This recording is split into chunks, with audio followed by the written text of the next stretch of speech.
Baba Shuaib, the correctional officer, born in Accra, Ghana, a Quranic researcher and a critical thinker based on religion, who does online lectures based on the guidance of the Quran on platforms such as Facebook, YouTube and TikTok since 2018. In Finland, and 13 years, QBE, in Classical Arabic and MSA in Quranic Arabic. The author of the Refer to the Quran, which helps every novice to understand the steps towards understanding the great Quran and the guidance of God in it. Time to rise and meet the challenge. Baba Shuaib is calling you out. Meet Baba Shuaib, a correctional officer with a mission. Today he's throwing down the gauntlet to the mushriks, no more holding back.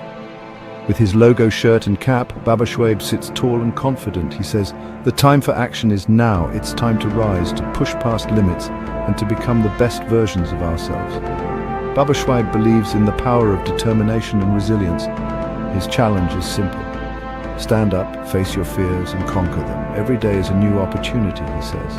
An opportunity to grow stronger, to be better, and to leave a mark on the world. So, are you ready to accept Baba Shuaib's challenge? Are you ready to rise above and beyond? Join Baba Shuaib and let's show the world what we're made of, because the only limit is the one you set for yourself.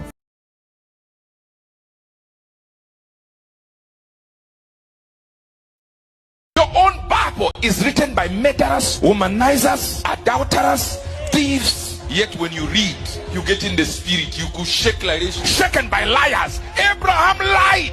Read your Bible. You are reading what Moses wrote. The 5 books of Moses. Moses was a murderer. As for wives, we go to 3. Paul says, I'm the chiefest of sinners. Paul was a murderer. As a matter of fact, he used letters to go and arrest Christians. And yet you read and get in the spirit. Paul never got married. Anyone who knew stories like the way Paul knew about marriage was married before. And Paul says, I'm a Pharisee. All Pharisees, a high grade of Pharisees. He was married, he got divorced. And the first thing about a Pharisee, he needed to be Jewish. The second, he needed to be married.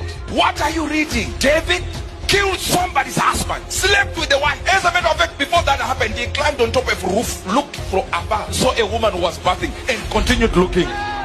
He slept with the same lady, sent the husband in front of the battle, and said, kill the husband. And the Bible says, a man after God's own heart. You read the book of Psalm, the book of Proverbs. This is Solomon and David. Solomon had over 800 wives. These are the people that wrote your Bible. And God has no shame that the same child born out of that union is the one who became Solomon, the great-grandfather of Jesus. Couldn't you do it with the right people? And who is the grandmother of Jesus? Rahab. Rahab, the Bible says that there was a big wall, and the city said, sunset, we close the walls, nobody can come in. Rahab was a businesswoman. She thought to build a house on the wall to accommodate customers from within and outside if they get his place. And the Bible says, I like this woman, she should be the great-grandmother of Jesus. Then Jesus comes in and says, prostitutes will get to heaven before you. Jesus, the Bible says, for all have sinned and came short of the glory of God. If you are like the characteristics I mentioned, you are in good company. I fear for those who are right everywhere. They are good, they don't sin. I fear for you. You are the liars. Your own Bible is written by murderers, womanizers, adulterers, thieves. Yet when you read, you get in the spirit. You could shake like this. Shaken by liars. Abraham lied. Read your Bible. You are reading what Moses wrote. The 5 books of Moses. Moses was a murderer. As for wives, we go to 3. Paul says, I'm the chiefest of sinners. Paul was a murderer. As a matter of fact, he used letters to go and arrest Christians. And yet you read and get in the spirit. Paul never got married. Anyone who knew stories like the way Paul knew about marriage was married before. And Paul says, I'm a Pharisee. All Pharisees, a high grade of Pharisees. He was married, he got divorced. And the first thing about a Pharisee, he needed to be Jewish. The second, he needed to be married. What are you reading? David killed somebody's husband, slept with the wife. As a matter of fact, before that happened, he climbed on top of a roof, looked from afar, saw a woman who was bathing, and continued looking. He slept with the same lady, sent the husband in front of the battle, and said, kill the husband. And the Bible says, a man after God's own heart. You read the book of Psalm, the book of Proverbs. This is Solomon and David. Solomon had over 800 wives. These are the people that wrote your Bible. And God has no shame that the same child born out of that union is the one who became Solomon, the great-grandfather of Jesus. Couldn't you do it with the right people? And who is the grandmother of Jesus? Rahab. Rahab, the Bible says that there was a big wall, and the city said, sunset, we close close the walls. Nobody can come in. Rahab was a businesswoman. She thought to build a house on the wall to accommodate customers from within and outside if they get his place. And the Bible says, I like this woman. She should be the great-grandmother of Jesus. Then Jesus comes in and says, prostitutes will get to heaven before you. Jesus. The Bible says, for all have sinned and came short of the glory of God. If you are like the characteristics I mentioned, you are in good company. I fear for those who are right everywhere. They are good, they don't sin. I fear for you. You are the liars.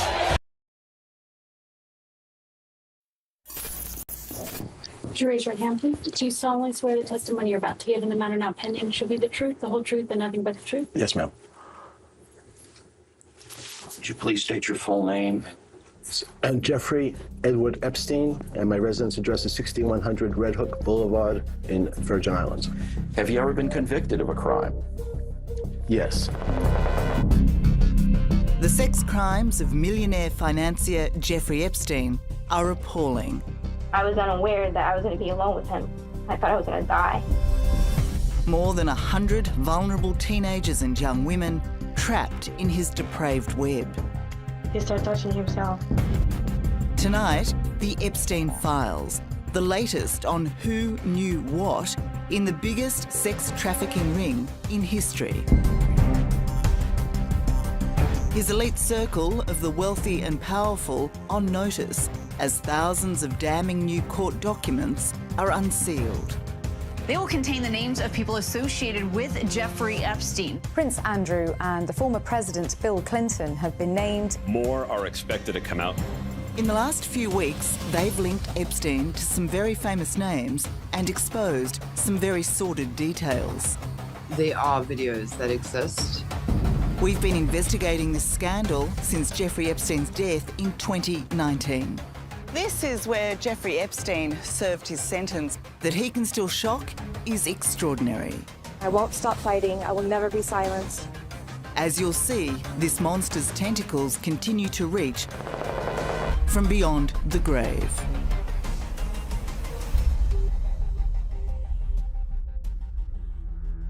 What? Refusing to answer lawyers on the grounds he might incriminate himself, Epstein thought his own silence would protect him forever. With his death by suicide in 2019 and the jailing of his former lover and right-hand woman Ghislaine Maxwell 2 years ago, Epstein's associates may well have thought the scandal was over. But after a decade of legal wrangling, more than 150 people have been publicly identified, linked to Epstein and his sex trafficking network. He was a brilliant manipulator, not just of vulnerable girls and women. He was a brilliant manipulator of powerful men. A really heinous crime on an absolutely massive scale that was allowed to continue and continue and continue.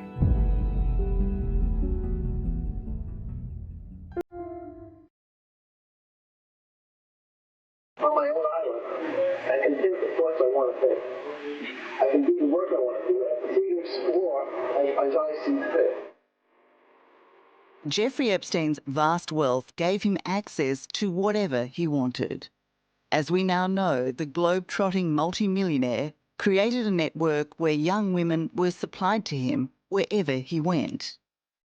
I realize what I am. I'm very comfortable in my own skin. What I'm really free to do is I'm free to follow my own personality.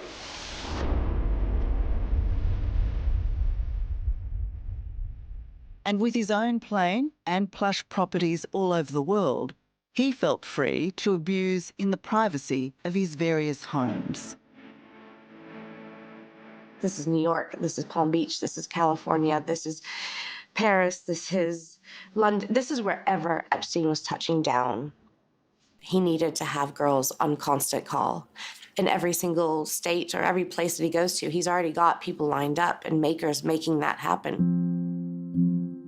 None of this would ever have seen the light of day if it wasn't for Virginia Giuffre. Her allegations of sexual abuse against Epstein, Maxwell, and famously Prince Andrew have fascinated and repulsed the world.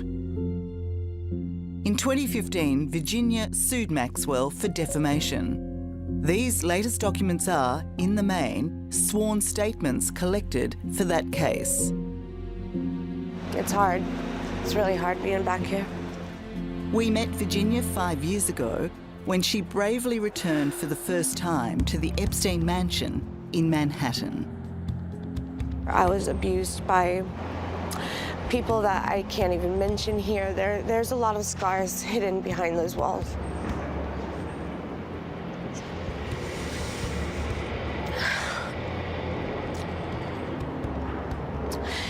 It should be ripped down. It should be burned to the ground.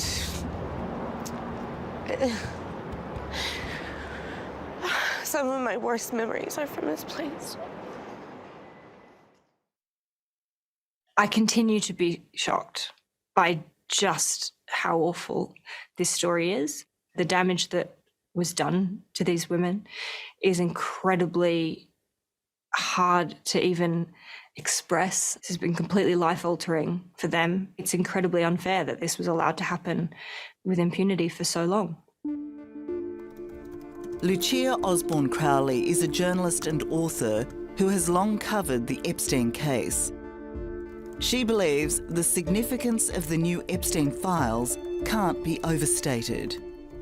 It's really important that we understand the difference between having these allegations swirl around and seeing that people were willing to swear to them under penalty of perjury. It's an incredibly hard thing to do, and they were all willing to do it and to swear to the truth of it. Lucia also had a front row seat when victims testified against Epstein's co-conspirator Ghislaine Maxwell when she was convicted for sex trafficking in 2022. A lot of what Jeffrey Epstein got away with, he wouldn't have been able to do without her helping to recruit, groom, and entice underage girls. But she wasn't just the organiser, was she? She was also an abuser herself. Yes. So we also heard at trial from multiple victims that she was in the room when the abuse was happening and that she engaged in the abuse herself. But the documents released by the court put the spotlight on the role played by others in Jeffrey Epstein's inner sanctum. The most controversial revelation comes from emails sent by Sarah Ransom, who was abused and trafficked by Epstein. Those emails claim she has seen video recordings made by Epstein of an unnamed friend having sex with Bill Clinton, Prince Andrew, and Richard Branson. All three men vehemently refute the allegation, and in the past, even Sarah has denied the existence of the tapes. But just 2 weeks ago, she stood by her original claim in a Zoom call with Good Morning Britain. It's no secret that everything was recorded. I've also seen recordings in his office. There are videos that exist. The people that know they exist, I'm sure are very frightened of them being released. Fear may also explain the resounding silence from others named in this recent mass release of documents. According to thousands of pages of sworn statements by women abused by Epstein, the men now in the headlines are potential witnesses. They place them at the locations where the abuse commonly took place. The vast majority, including all the names that we're hearing about the most, there are no allegations of criminality. They are just listed as potential witnesses. If these people are not being accused of any wrongdoing, why have they been named? The question is what they saw, who they met, what questions they asked themselves about why girls of that age would be in any of the Epstein homes. And if they didn't ask themselves questions about that, why didn't they ask themselves questions about that? The documents also shed light on the alleged dark motivation of Epstein's sex trafficking to get dirt on some of the world's most influential people. There is, for the first time, the idea that he was quizzing the girls he sent to famous people for details of what happened for blackmail purposes. That has always been the suspicion that this man had cameras everywhere, that he kept blackmail tapes. That was his leverage.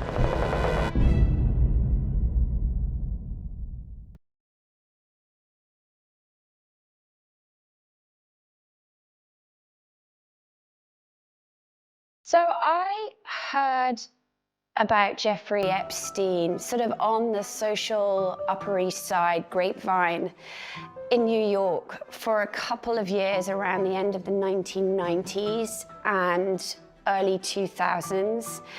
You know, he was a figure of mystery in that all people really knew about him was he had kind of out of nowhere known to be unconventional. People thought he was very good looking. And the only thing that people really knew about him, his sort of connector to the outside world, was somebody I knew. It was Ghislaine Maxwell. With her link to English socialite Ghislaine Maxwell, Vicky Ward was the ideal journalist to profile Jeffrey Epstein. Her task in 2002 was to investigate the man behind the $500 million fortune.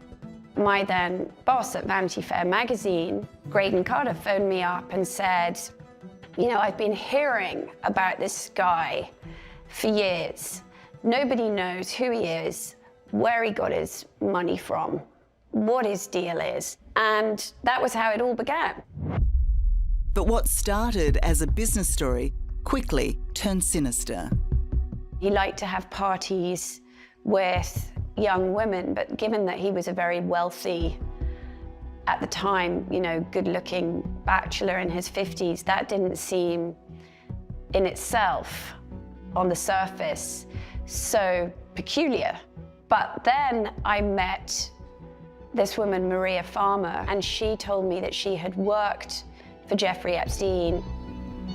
No one immediately recognised how significant Maria Farmer would become in the Epstein story.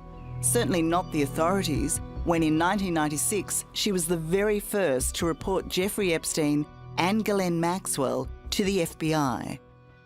Ghislaine came in to get me one evening. Ghislaine escorts me to Jeffrey's room, and he's lying there, and he goes, well, here, sit down, you know? And so right next to him, and then Ghislaine sits on the other side, and they began assaulting me. But really, while I was lying there the whole time, I'm thinking, my sister's been around these people. My sister was 16. She's been around them alone. Maria's fears were well-based. Her younger sister, Annie, had also been abused by the pedophile pair. And it was the worst thing that's ever happened to me. But in a pattern that would be set in the decades ahead, Maria's complaint of sexual abuse against her and Annie to police was ignored. They just kept it all quiet, put it in the bottom drawer. And they were so dismissive that I just felt daunted and I stopped. For more than 25 years, Maria Farmer has been filling her canvas with the Epstein story, a tale of horror that began in 1995, when, as a gifted student at the New York Academy of Art, she met Jeffrey Epstein and Ghislaine Maxwell. Epstein gave her a job to buy art for his New York mansion. As well, she became an unwitting witness to a steady stream of teenagers and young women through Epstein's front door. And shockingly, she had direct evidence of Maxwell scouting girls for the insatiable millionaire. What did you witness? So several times I was in the car with her, and she would ask the driver to stop the car. And she'd dash across to the school or the park or wherever she was going, and she would like write down her phone number for a child, a young girl. And then I'd see that child at the house. And she'd say, they're auditioning. You know, I found a model in the park. And I thought it was really strange because I did see a couple girls in braces, and I've never seen a model with braces. Do you reflect on how different life would be for so many women today if the FBI had investigated your complaints in 1996? Yeah. I think about it all the time. I do. And it hurts a lot. And I never had children because of it. Because I didn't feel like they would be safe. It would be another 6 years before the Farmer sisters would again contemplate speaking openly about their experiences with Jeffrey Epstein. When they met with journalist Vicky Ward in 2002, Maria and Annie were nervous. Did it take a lot for you to convince them to open up to you, to talk on the public record? It did. There's no question they were very afraid of these very powerful people. And I felt that at least Vanity Fair magazine was also powerful. By us publishing their allegations, that would afford them protection. And so I think that we all proceeded under that premise. And unfortunately, that premise got exploded in the worst possible way. What blew it up? What happened? Well, what happened as this piece was going forward, and I had to finally put all the allegations, both of the business stuff and the farmers' allegations, to Jeffrey and Ghislaine, they in their different ways went completely berserk. Epstein was instantly menacing, a man prepared to bully and intimidate to save himself. He treated the entire thing as a game, a really dark, twisted game. He even said to me at the beginning, okay, let's play chess. I'll be black, you be white, you get the first move. And from there, it descended into a sort of horrific game of cat and mouse. He would phone me every day. And then he told me that if he didn't like what I was going to write, he was going to have his witch doctor place a curse on my unborn children, and that was off the record. Then he told me he was going to sue me and ruin me personally. And I was just really frightened of what this man could do. Yeah, so even though the threats he was making against you were quite preposterous, you took him seriously, like you were genuinely frightened. Yeah, because at the end of all of this, at the end of months of digging, meeting the farmer sisters, there was still this question mark. Who is this guy? But it only got worse when Epstein made a personal visit to Vicky's boss at the time, the editor-in-chief of Vanity Fair. Epstein got the result he demanded. Maria and Annie Farmer's allegations were cut from the story that went to print in late 2002. So as the journalist who'd uncovered these allegations and convinced these sisters to go public, what was your reaction to see that your work was not in your article? Well, I remember bursting into tears and saying to the person who was directly my editor, we've exposed these poor women. I mean, this is unconscionable. But was it a reflection also of an abuse of power? I mean, if Jeffrey Epstein walked into the editor-in-chief's office, he wasn't there to say hello. Of course. 2002 was an era in which Jeffrey Epstein and other predators, Harvey Weinstein, were running the world. And women everywhere weren't speaking up. And the idea that two men would have a meeting after which these allegations would get pulled. I mean, in the world we live in now, that is, it's monstrous. Vicky's boss, Graydon Carter, denies being influenced or intimidated by Epstein. But either way, the Vanity Fair story didn't go anywhere near exposing the depths of Epstein's depravity. I only got the very, very, very tip of that iceberg. I didn't get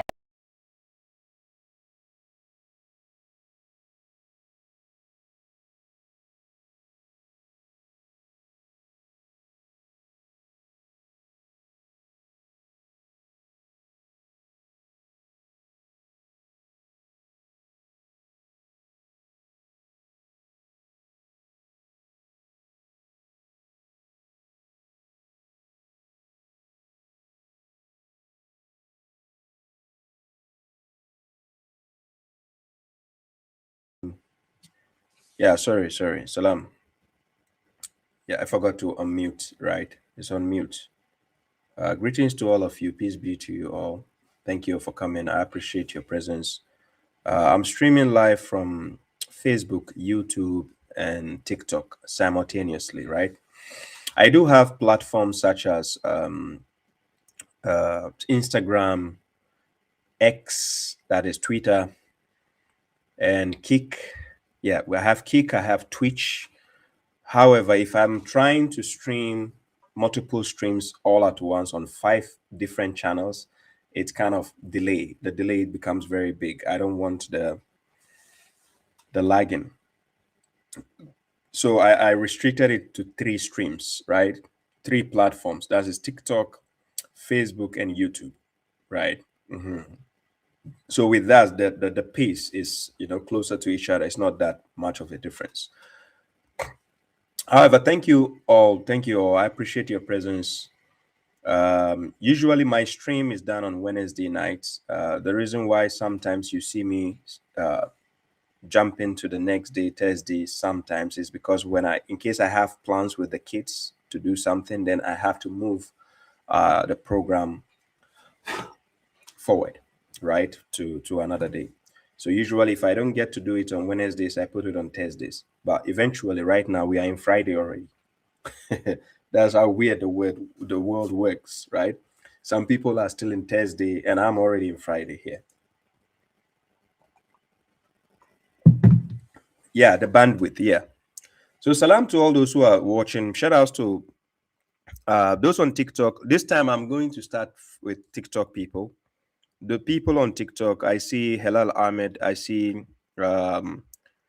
D45 Servant of God, I see Stadana, I see the Lone Wolf, Brother Maggie, I see you, Short Home Deco, I see you, Carla, I see you,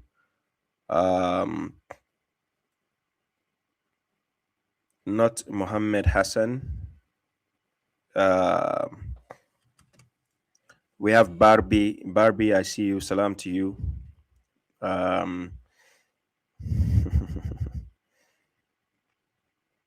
Let me see. I see you, Kay.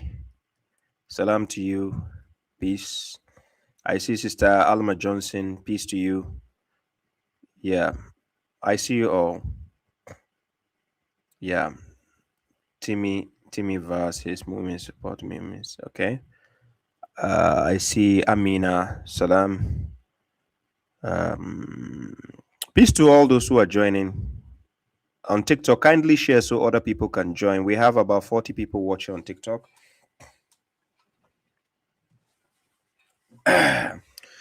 Yeah, Saint Nature says on X, someone is saying Islam will bring back slavery and they are happy. It is not a legislation in the Quran to say slavery is something God has enacted. It existed during that era, but it doesn't mean Islam brought slavery. No. Actually, God wants slavery abolished. That's why he actually propagates the freeing of slaves. That is this actually the Quran which encourages the freeing of slaves, right? So, yeah, I see you, Brother Hassan Khan. Salam to all those who are joining. Greetings to all of you. Saint Nature, go to my YouTube channel. I have a play. I spoke about this. I have a video on this. I talk about the right hand possess. Go to my general issues, a playlist called General Issues on my YouTube page. I have that answered there. I have a video I did on that. Right. Yeah, so those are the ones on TikTok. Yeah, I see you. Propagator, peace to you. I see Lamin Sonko, Akhira. Okay, those are the ones on TikTok. Greetings to all of you. Thank you all for coming. I appreciate it. Saint Nature says, as a black man, how do you feel? Slavery is not only limited to black people. A lot of people have been enslaved throughout history. We have people who actually even slave enslave white people. So it just happened that the blacks have a popular history of being enslaved, but it doesn't mean all blacks were slaves. No. So likewise, go to other race. People took people as captives and enslaved them, right? So it is not only black people who have been enslaved throughout history and memorial. So yeah, so those are the shout outs to those on TikTok, and I have those on YouTube and Facebook. Let me see. For those on YouTube and Facebook, I have Mazlan Osman, Abdul Ghani, Brother Shaheen, I see you. Omar Satawur, I see you. Maud Ashari, Abdurrahim, The Real Mishizi Sniper, Mohammed Lawal, Mohammed Lawal. If I get it right, you are the guy who said you know about the software, how to make the app and so on, right? From Nigeria, right? We have SecRec. Peace to you. We have Sio Joe. Is it Sio Joe? Peace to you. Greetings. Ahmed Abdullah. Peace. MNNS 2008. Helal Ahmed. Mood Muhmi. Mehdi Muhmi. We have Muhammad Hassan. Bedouinka. Factory Reset. Yeah, my elder Sadi Rad, I see you. Greetings to you. Salam. We have Abdullah Isa. We have Marwa 13579. We have Bimbaz Barsalim. I see you, brother. Peace to you. We have Ryan Hassan. Mumadi Pedro. Peace to you. We have Tutmus IV 6730. We have Wissam Webe. Karim Jonathan, my elder Elijah Atal Mahmoud, I see you. Greetings to you. Salam. Hadi Onimisi. Musa Khan, I see you. Salam. Abdul Samad Adam, I see you. Salam to you, my brother. Lamin Toure, salam.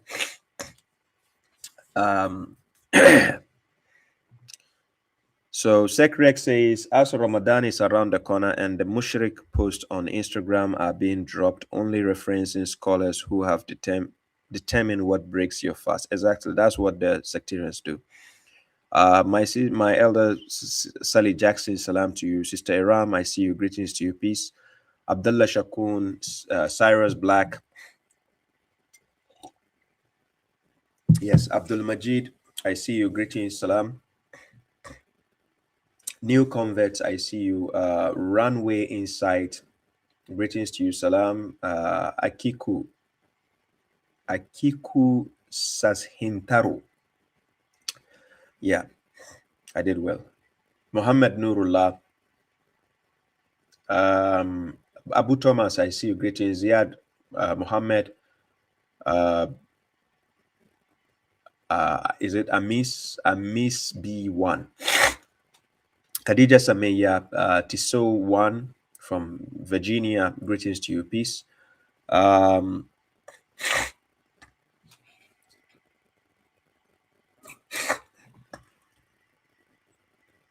Yeah, that is right. As long as they are not sick.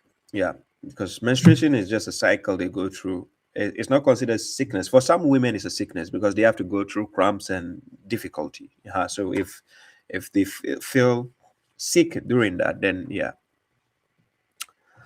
they can avoid it.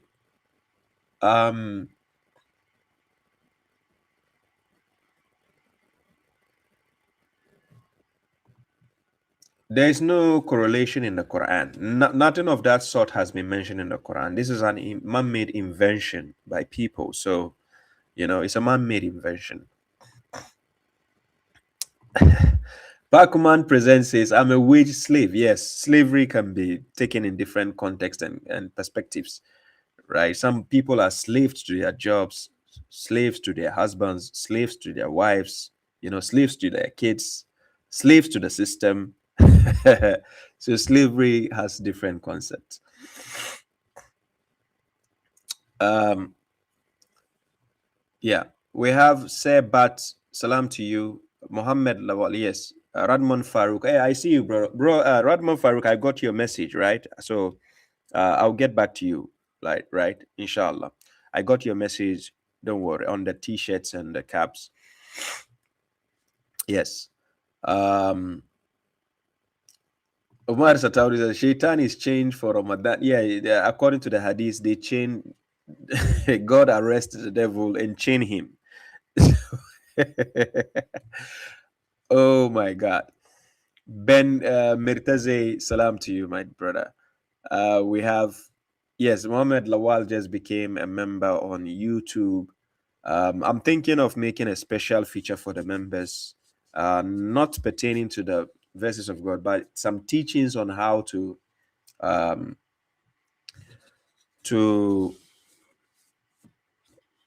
carry yourself around people who are sectarians, your family members who have different ideologies from yours,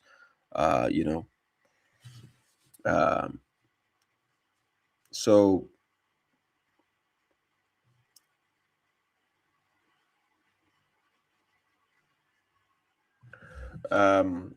Khadija says, am I correct in saying that it is drinking, eating, and intercourse to refrain from during fasting? Yeah, that is what has been mentioned in the Quran, right? So the intercourse, I would rather say lust. Drinking, eating, and lust, right? Drinking, eating. It summarizes happiness. These three things in your list, on the list that God mentioned in Quran chapter 2, verse 187, summarizes what we call happiness. What is merrymaking without food and drinking? What is merrymaking without, having fun with your spouse? Because let me tell you, look, the trophy, the victory for couples, right? So let's say you are with your wife and you just got a promotion from work, or you just won something, then your wife will say, okay, yeah, if you're lucky, since you are lucky today, you'll get some in the bedroom. That's the highest pinnacle of enjoyment. So it goes from food, drinks, and intercourse. That is it. What else? What else is there? So those things God put on, he put it on the line to see how you can hold your desires away from it. Look, there's no merrymaking without food and drinks. There's no merrymaking. The top notch of merrymaking between men and women is to have intercourse. So these three things God mentioned, chapter 2, verse 187, that he wants you to refrain from during the time of abstinence. That's why we call it abstinence. When we say siyam, it's literally abstinence. But the notion of fasting has been used many a times, thinking it's only limited to food and drink. No, it goes beyond food and drink, right? So God actually seized the moment to capture those three top things that defines excitement away from you, just to get your piousness.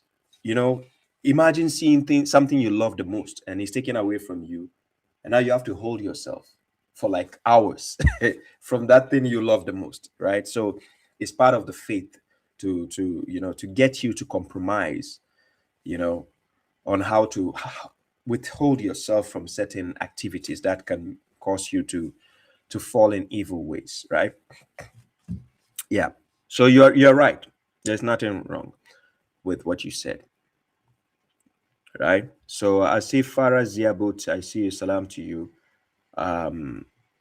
Thank you all for coming. Thank you. I appreciate all of you.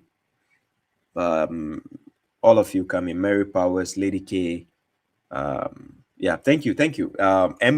M2BRR, right? M2BRR.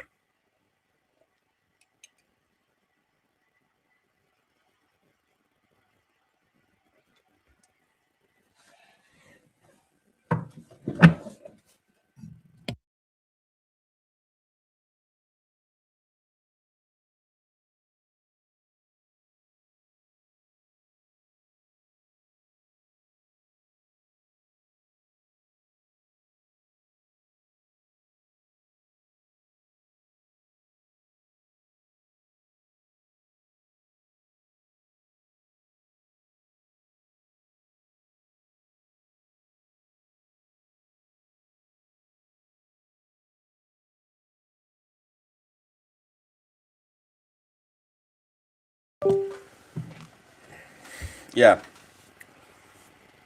So I was just drinking some ginger tea, because think in winter time sometimes I do struggle a bit with my sinus, right?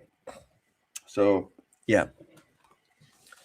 Thank you all. So guys, you watched from the beginning. I played a video from Hubert Angel. He's a pastor.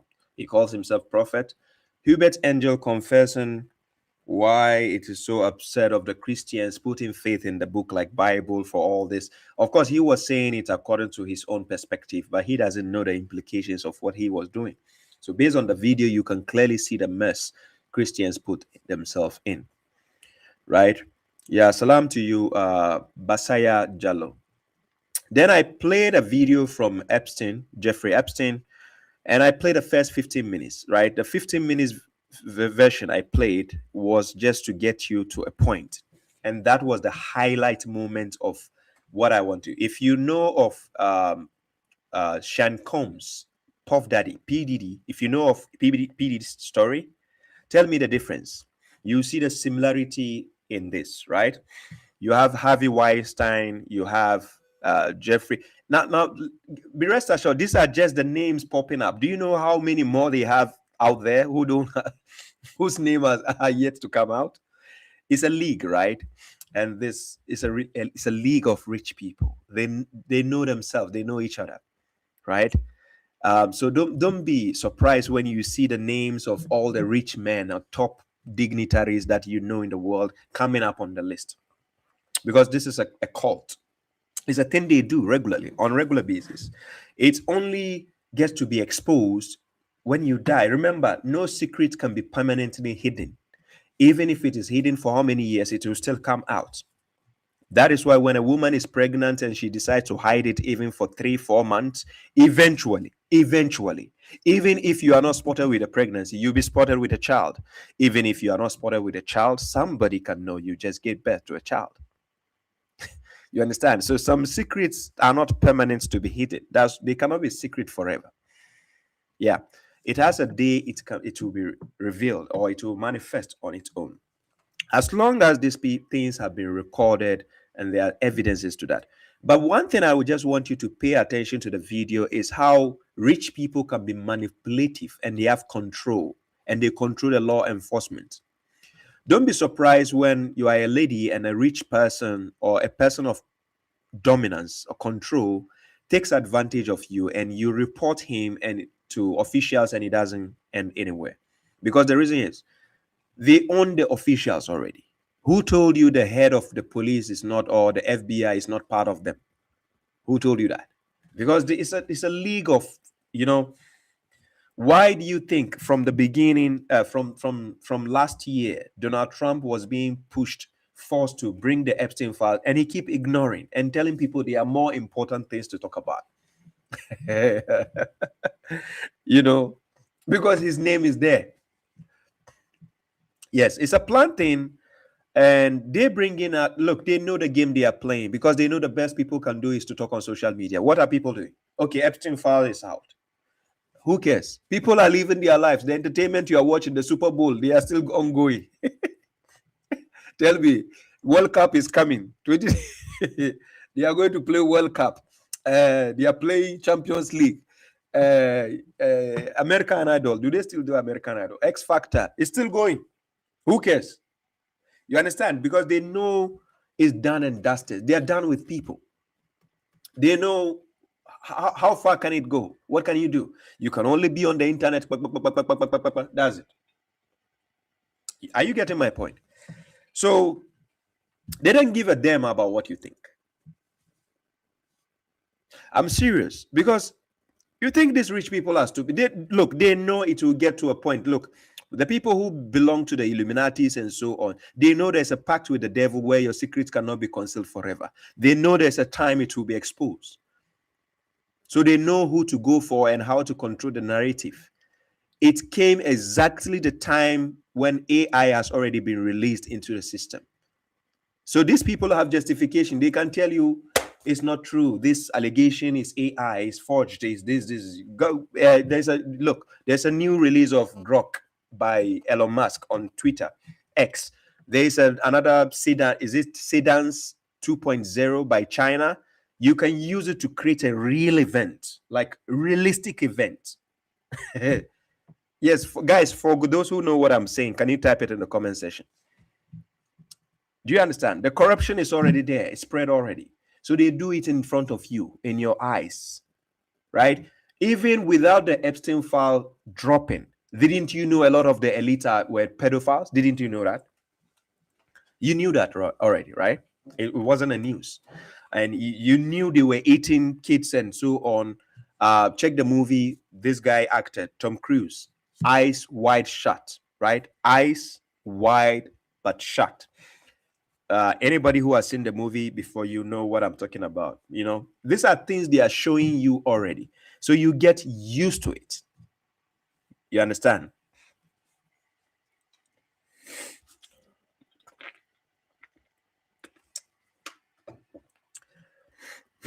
Yes.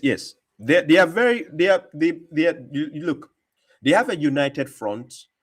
The people you see in corporations, whether it's military department, police department, FBI, you name it, they have control of all the prominent people. It's a cult. They belong to all these things, right? It gets to a time they have to expose you, the one in charge, like the way they did to Puff Daddy, the way they did to Harvey Weinstein, and this guy himself, Jeffrey Epstein. Because it will get to a point, you know, rich people are very sometimes big-headed. They are very arrogant sometimes because of the power. You know, when you have a lot of power, you hardly want to bow down to somebody's authority. So especially people from Nigeria can tell you this. The rich people in Nigeria, rich people. I don't know about Dangote. I never seen Dangote do. The first statement is, do you know who I am? Do you know who I am? Do you know who you are talking to? Guys, Omo, Niger, please back me up with this. The moment somebody tells you in Nigeria, do you know who I am? Do you know who you are talking to? I am chief. This, you know, that means he has some few pounds in the pocket. So,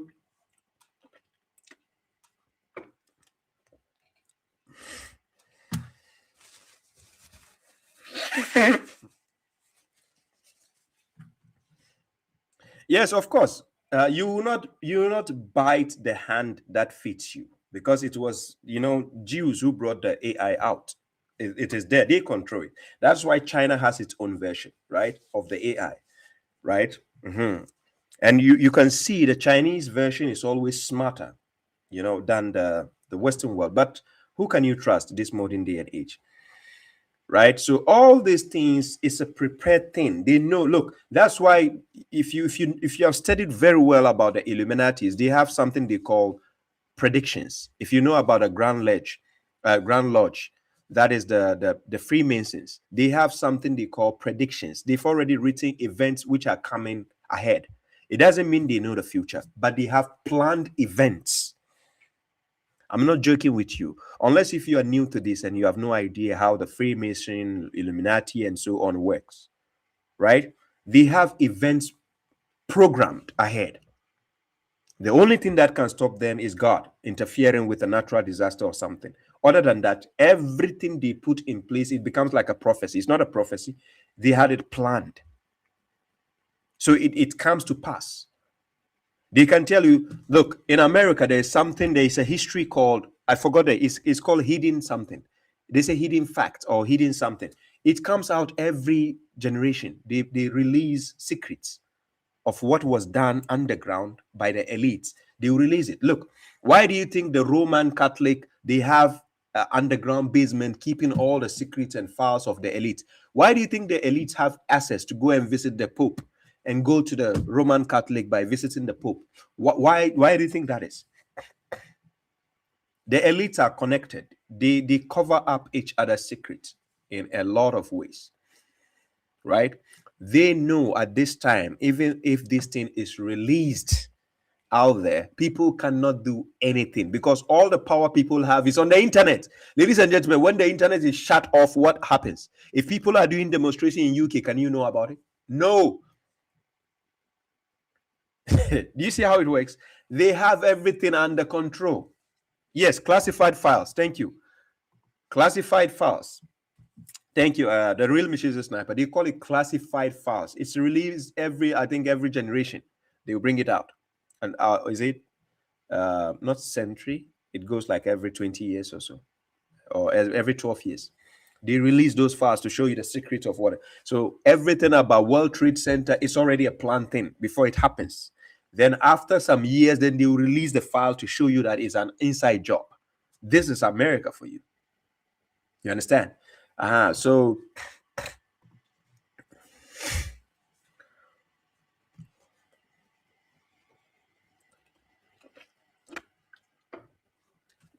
yes.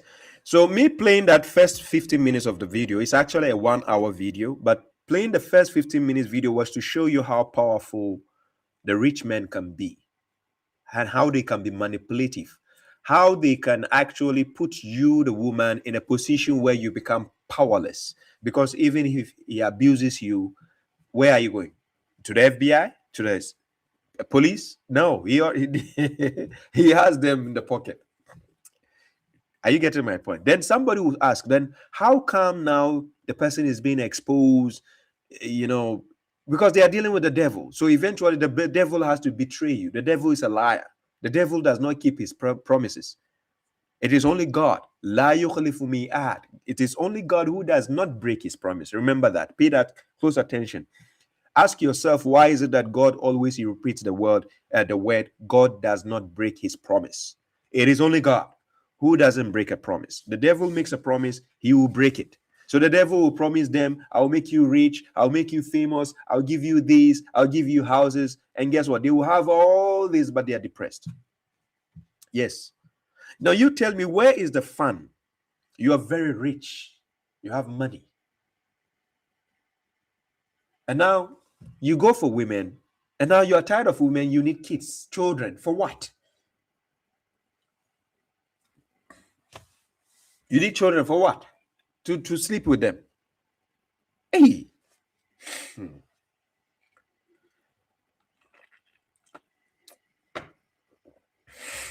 Yeah, so it became the talk of a town. They know people will discuss it. Do you see the elites whose names are in the list? Do you see them worried about anything? Guys, do you see them worried about anything? The elites, they are telling you, look, even when they tell you Jeffrey Epstein committed suicide, where is the evidence? Did you see it? They control the narrative, guys. They control everything. When this guy, Charlie Kirk, was shot, did you see the files? Go and check the history well. It wasn't shot. It was a setup. Yes, the evidence are there, clearly in front of you. And we are in the generation where people don't deal with physicality, actuality. They deal with internet. The internet is under the control of people who worship the devil. Yes. Okay, let me tell you one simple trick. Right now, I'm on YouTube, I'm on Facebook, I'm on TikTok. YouTube and Facebook and TikTok didn't sign any deal with me to be paying me for actually using their platform to promote their platform, because I keep you, my audience, on this platform. The more you come to watch me, they don't pay me for that. They only pay for the advertisement another company will advertise, or the gift or super chat you will send me, and they will end up taking a larger portion of that. Yes, if you send me a super chat, you send me a gift on TikTok, these people are taking the lion's share. They are only giving me chicken change for that. So they are dominating everywhere. They are in charge of everything. Right? Do you know now TikTok owners that one of them who has the larger portion is owned by Oracle, and this Oracle is owned by a Jewish person? So eventually it's Jews owning TikTok and so on. The YouTubes, Facebooks, they are already bought and paid for. They are owned by these elites already. They are in charge. So now imagine you being a lady and then this kind of people in power have authority and they take advantage of you. Who are you going to tell? Police? You go to the police 1,000 times, the police will never listen to you. They will just laugh at you. They say, because that big man you are reporting is already, he has already bought them. So you understand? So this is why God talks about truth and justice, standing up for the truth. Even if you are witnesses, you have to stand up for the truth, nothing but the truth. You don't need to be even biased, even against, if it's a relative or against yourself, so far as you are dealing with the truth. Stand by the truth at all cost. Yes, the truth is what matters, because with God is the truth. So God is asking, and what is there after the truth if not error? Yeah. So these things they are putting in front of us. We are watching on the internet, Epstein's files. Hey, guess who I found in the Epstein's file? Look, you cannot do anything with it. What are you going to do? To discuss it on the internet, and then what?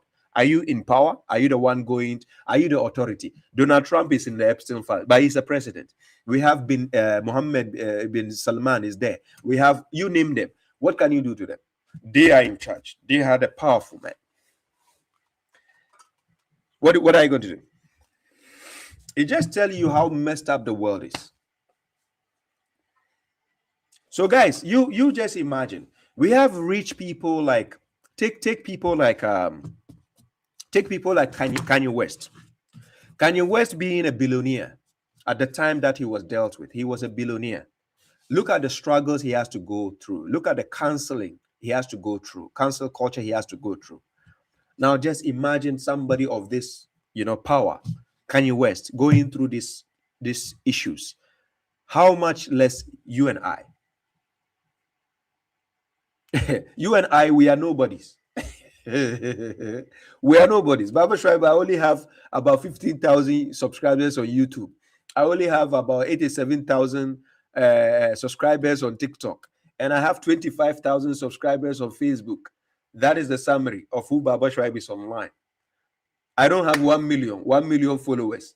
And even people with 1 million followers are being squeezed by these elites. And then to talk about, look, how many times did we investigate to see that people like Bill Gates and so on are evil? But what can you do to them? Because the best you can do is take them to court. Do you have money to go to take somebody to court? Look, Baba Shuaib, I'm in Ghana. I've taken somebody to court in Ghana. I swear to God, if you don't have enough money, you can't do that. Because look, it will exhaust you. This is why rich people can go scot-free.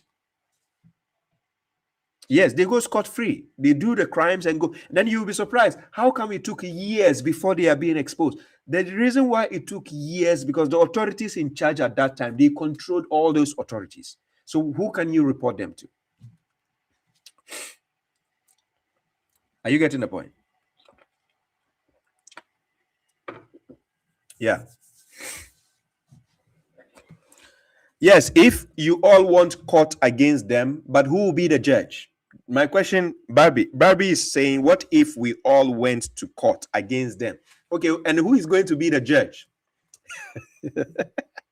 You can never get justice in the hands of a corrupt leader. You can never get justice in the hands of a corrupt leader. Do you get my point? Do you see what happened in Palestine? Do you see all the demonstrations being done around the world? Tell me, what did they do? It only took Donald Trump to interfere when Iran started striking Israel, and Donald Trump interfered for these things to suppress, which tells you the elites are still in charge. The elites are still in charge. You understand? So you're crying, you're everything. Your everything that you are doing on social media, it just stays on social media. Yes. Everything you are doing, it stays on social media, because they control the social media. They control the algorithms. They control where your message goes. If you like, do a content. Look, Baba Shuaib, if I do a content and I'm criticizing particular denomination who are elite, who are powerful, sometimes they restrict my videos to go to a low viewership. Yeah, Low viewer. They control the algorithm. So what can you do? So on the internet, it is not the right place to show your concern and fight, but they have disunited us by using the internet. That is why even Quran alone followers who follow the Quran, you are in different countries, but even though we try to stay connected, but we feel like we are disconnected. Because right now, it is not only the internet which brings us together. So after I'm done these lectures, what happens? You go back to your normal routine. You understand? So we need to find ways and means of coming together, creating a united front where we can be, help, be with each other, help each other, support each other. This is what a community is about. But we are in a generation where you have somebody like Donald Trump telling you the United Nations, he doesn't even trust United Nations. You have somebody like Donald Trump telling you WHO, he doesn't even trust them. So you tell me, if Donald Trump, of all people, this rich man can be criticizing these, organizations, then you tell me, what is left? Tell me what is left. So these people are not using the words of God. They are not using the legislation of God. They are using man-made invention. They made their own laws. They made everything by themselves. Which of you here will make a rule and you will let the rule go against you yourself? You tell me. Which of you in the audience, you set up a law, a legislation, and then you make sure the legislation go against you yourself? No. You will make an exception. You understand? So that is why God is the referee. God is not a human being. God is not a man that he should lie. Are you getting my point? So he's watching all of us, and he's just. He's never unjust unless we are unjust to ourselves. And God said it in Quran chapter 10, verse 44 to 45. We the people are unjust to ourselves. Yes. So expect injustice from a man, but not from God, because God is just. Yes. And that is why we have to use what God says to judge. Quran chapter 6 verse 114, shall I seek a judge other than God, while he is the one who has revealed to you the book explained in detail? Shall I seek a judge? No. Are you getting the point? And God says in Quran chapter 5 verse 44, and whoever does not judge by what God has revealed, then that person is a what? A disbeliever. Yes. So the elites, they don't care about God. They do their own things. They are in charge. You have now Puff Daddy in the prisons being investigated for whatever. He has been sentenced for how long? He will come out very soon. And then the case is gone. You get the point. People will be wondering, these elites have been sleeping with women, rape women, and so on. Of course, sometimes the women put themselves in the vulnerable position, right? Because you are dealing with a powerful entity. That powerful entity, if he puts you in a vulnerable position, there's nothing you can do. Who are you going to report to? And that is why a lot of women will go to report and it goes nowhere. Yes, it goes nowhere.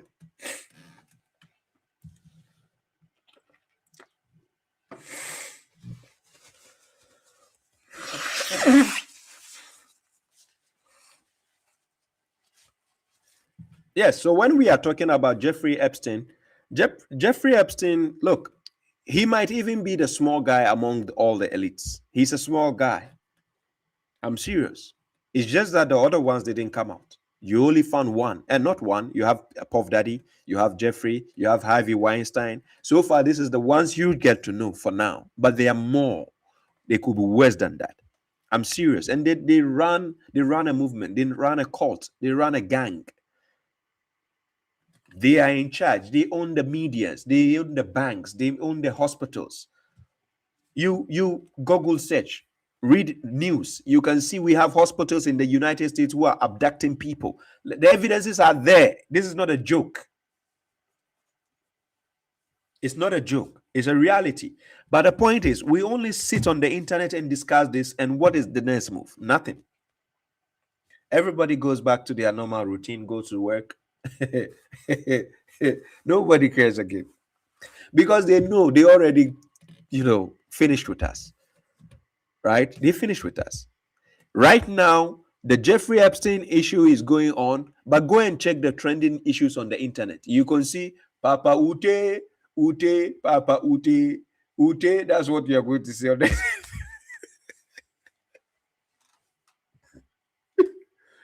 Oh my God. You know, this world is a mess now. I'm serious. You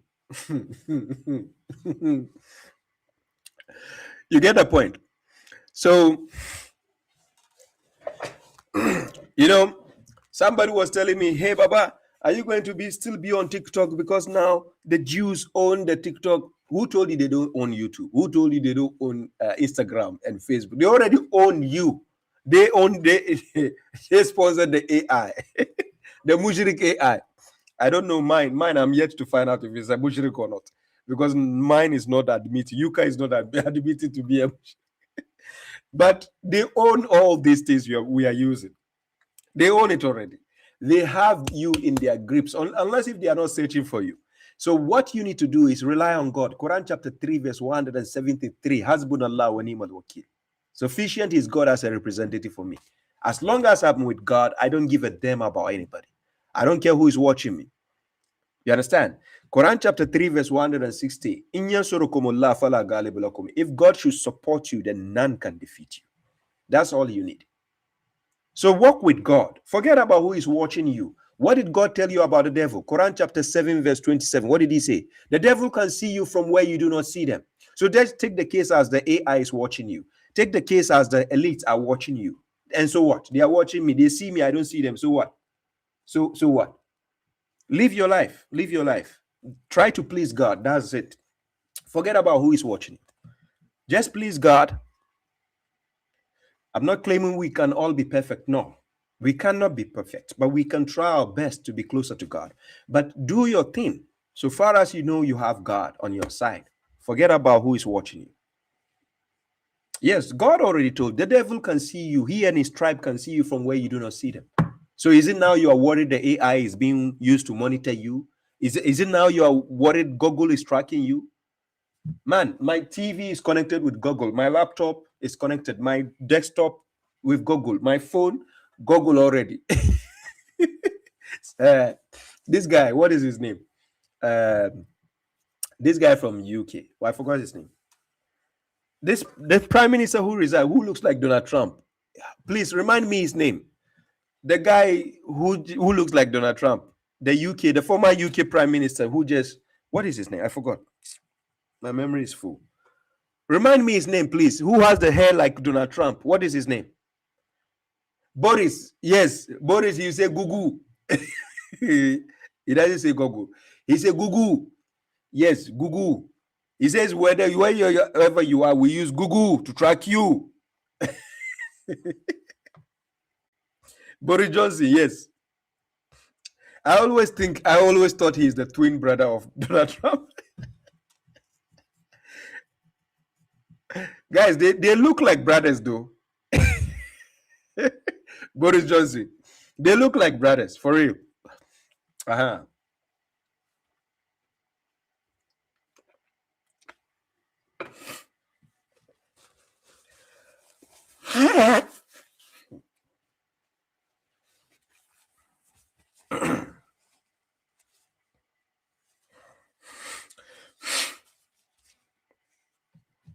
Yes, it's Alma Johnson. Yeah. He did the hairstyle. They look like they actually look like each other, right? Yeah. We call him Bozo in the UK. He has 7 kids. Wow.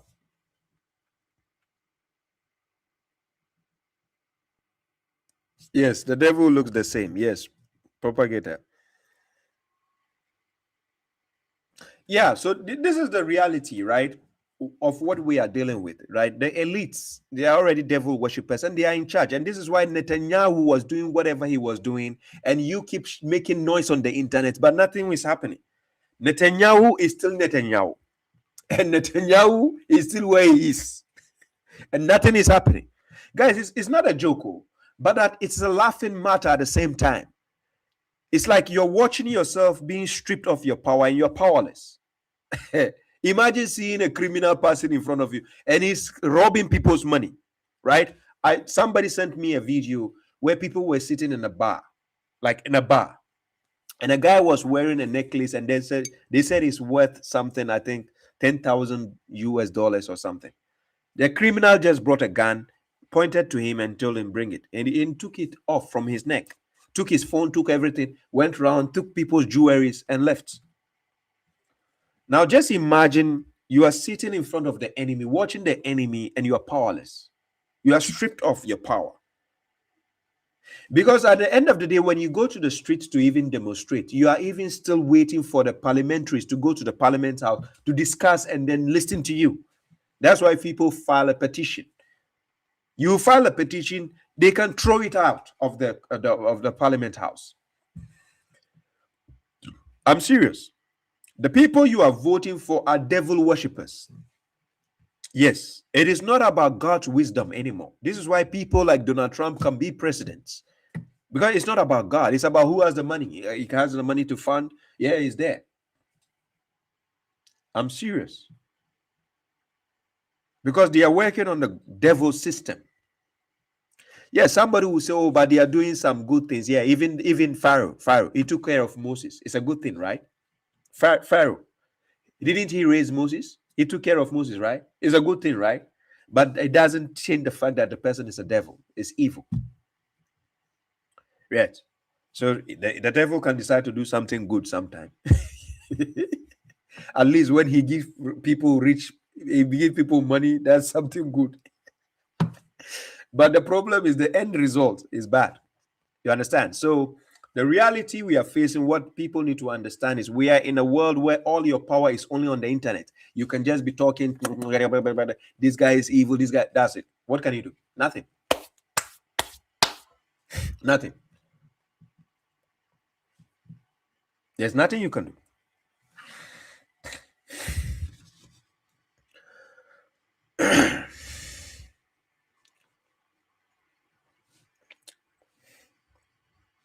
Yes. So guys, let me skim through. Let me take you through to the issue of Epstein files. So we have over 3 million documents, photos, videos, and emails were released in compliance with the Epstein Files Transparency Act, right? The files span 2 decades of investigations, including FBI records, court filings, and private communications. Survivors criticized the release for reckless redactions, right? Exposing some identities and causing renewed trauma. Now, key takeaways from this issue.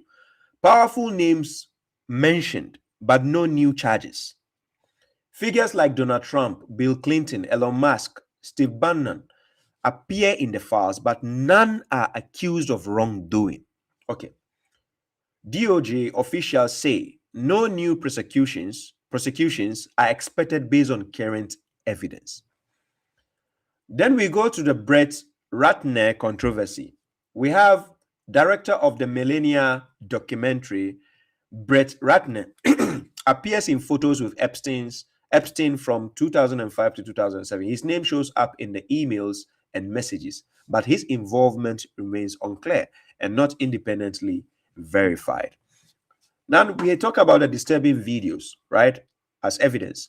Over 2,000 videos were released, including drone footage of Epstein's island and clips showing young women in compromising situations. Faces of women were redacted inconsistently, while some men's faces were left visible.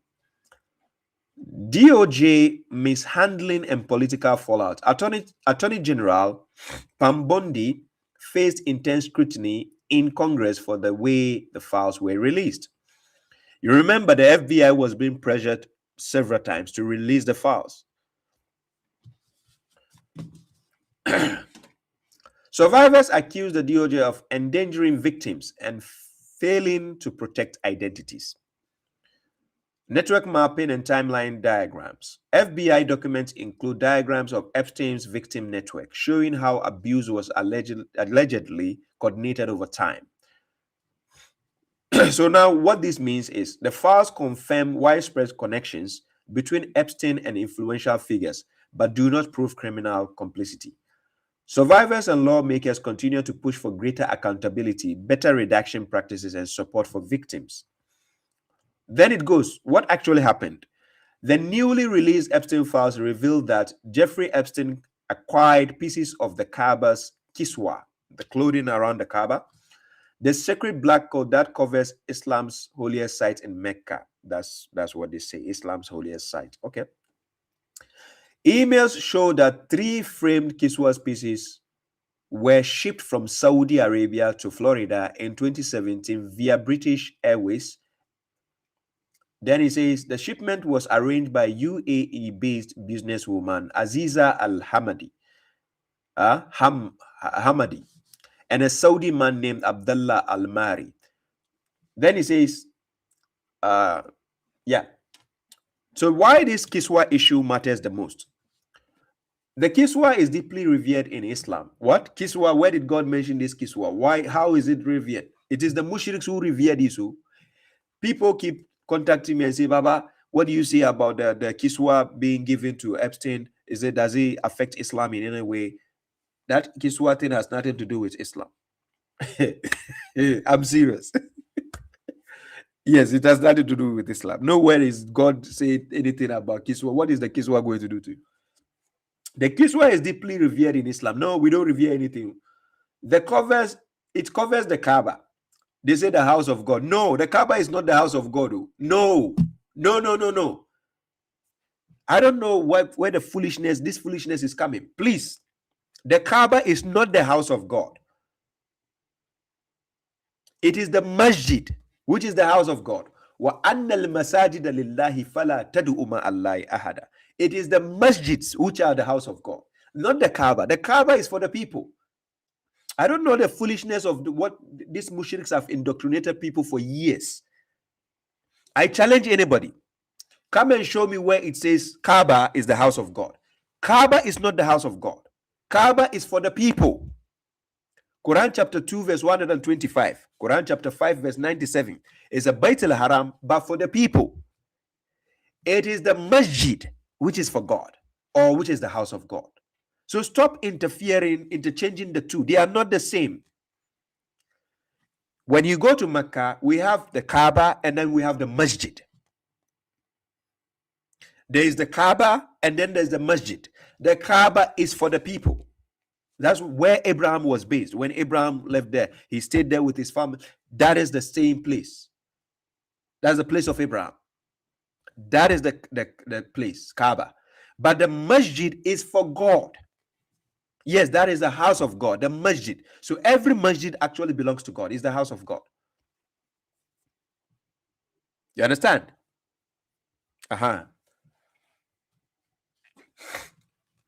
So it says, millions of Muslims touch it during the pilgrimage, leaving behind prayers and tears. Hey, and kisses. And kisses also. They leave behind prayers and tears and kisses without sanitizer. It's embroidered with gold and silver calligraph and replaced annually during Hajj. This entertainment. Now, the reaction and impact of this. The files suggest Epstein may have hung the kiswa in a private mosque on his island, a move seen as deeply offensive and exploitative. Then why is it that the Saudis actually gave him that? Why is it that the prominent people in charge of that sold that to him? If it's offensive, what do you mean offensive? I tell you, the rich people, they will do what they want to. They will do what this guy, I like his name. Jeffrey, is it Jeff Bezos or Bezos? Guys, it's Bezos, right? I like his name. All these rich people, they do what they want. There's nothing you can do, man. The file suggests Epstein may have hung the kiswa in a private mosque, right? This is considered deeply offensive and exploitative. The shipment was labeled as picture frames, raising concerns about religious artifacts being trafficked. Hey! Under false pretenses. Muslim communities and commentators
Oh, what just happened? I lost my this thing.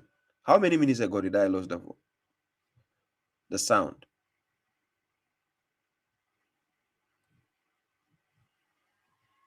Yeah, after I mentioned hey, so I just mentioned Jeff Bozo, and then that's it. My audio just went. Is Jeff Bozo in charge of YouTube and this thing? No.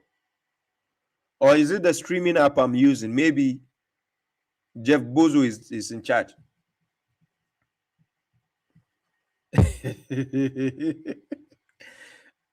Guys, have you noticed whenever I'm doing video and I have to mention some important issues regarding the worldly events, my videos and these things start acting? Have you noticed that?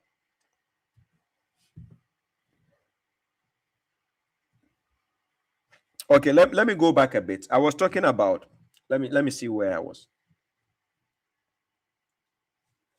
Yeah, I was talking about the reaction and impact, right? Yeah, the files suggest Epstein may have hung the kiswa in a private mosque on his island, a move seen as deeply offensive and exploitative. The shipment was labeled as picture frames, raising concerns about religious artifacts being trafficked under false pretenses. The Muslim communities and commentators condemned the act as a profound violation of religious sanctity, especially given Epstein's criminal history, right?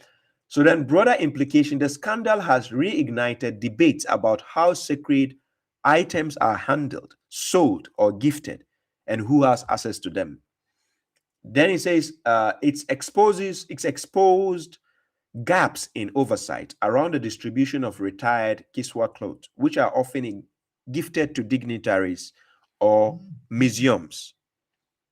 Some fear this could lead to calls for stricter controls from Saudi authorities on how religious relics are preserved and shared.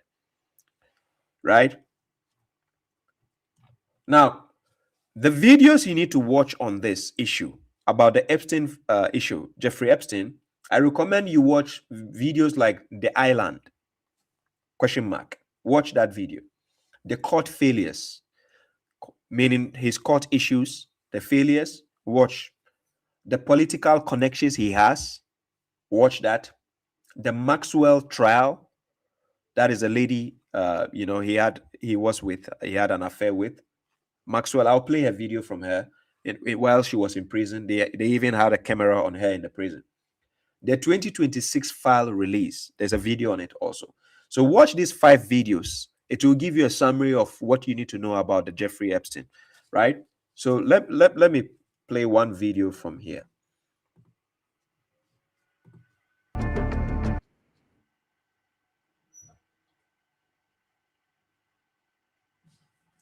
Yeah, so that is a lady.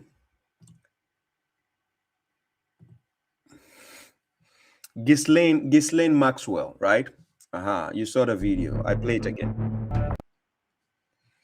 Now, pay attention to the text, right? She was sentenced to 20 years in prison in 2022.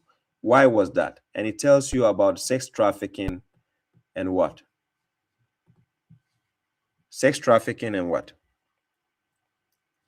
Concerning minors, right? It tells you the evil nature of these people can be to be doing, right?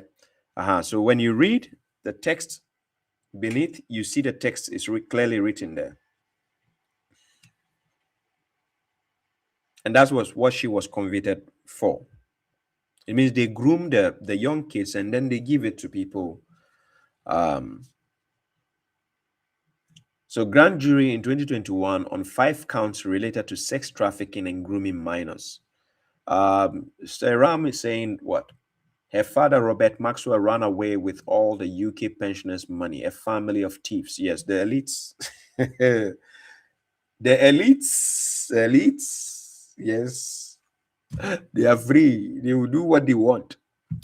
Not till people come together and understand God, then we have the power in our hands. Yes. Other than that, we will be slaves to these rich people, slaves to these governments, slaves to everybody. You know, the issue of the vaccine and everything, we clearly see they are manipulating and controlling us, but then people are just sheeple watching.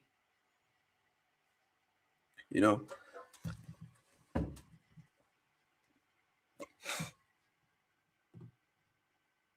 yeah, Jeffrey, according to the news, they are telling us, they say Jeffrey committed suicide, but no evidence. They just show you pictures and say news. Don't believe whatever you watch on social media. Quran chapter 49 verse 6 says, "Oh, you who believe, when an immoral person brings you news, you have to investigate, ascertain." Right? So then just believe whatever you are told just like that. No, don't do that. Pay close attention. They can lie to you. So read in between the lines, investigate. Right? So even the Epstein files, they are dropping names, putting people's names. Don't just believe the names you see there. Investigate. Somebody's name can just be put there to just tarnish the person's image. Somebody's asking, Baba, are you vaccinated? These are private issues I don't discuss publicly, right? For security reasons, I don't mention this kind of things publicly, right? Don't believe you. Exactly. You don't need to believe that. Never.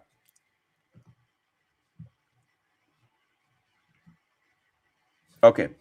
So Ben says, I remember with COVID how they manipulated people into taking the vaccine. Trust Bill Gates, trust the government of pedophile and baby eaters.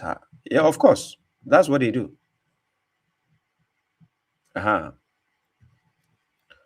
It is not actually a theory. They exist. It's real, right? The Freemasons, they exist. The Illuminati, they exist. It's real. It's not a joke, right?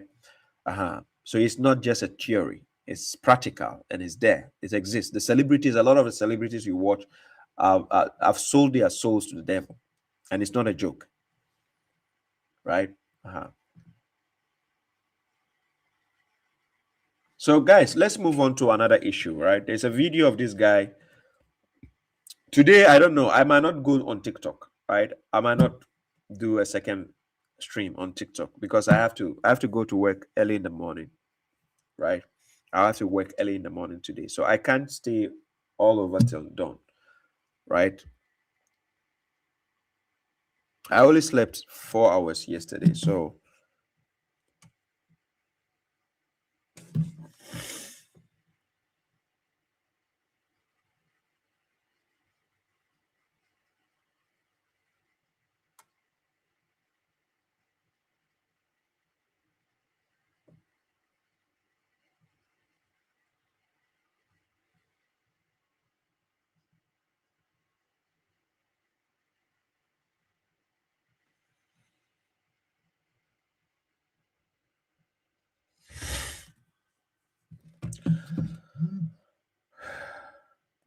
yeah. So let me put this video.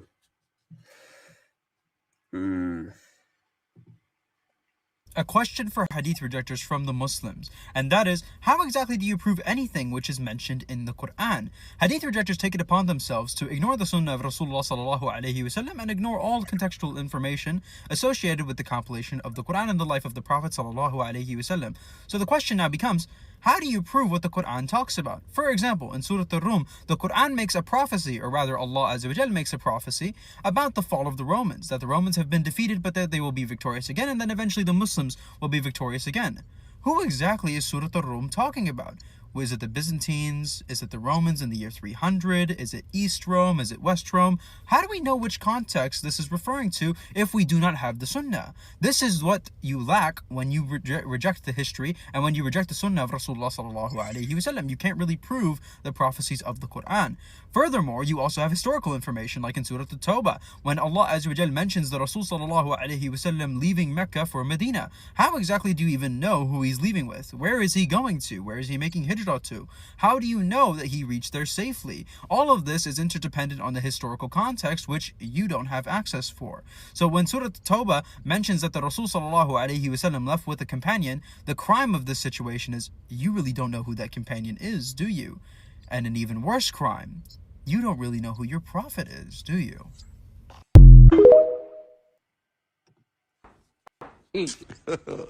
God have mercy upon us.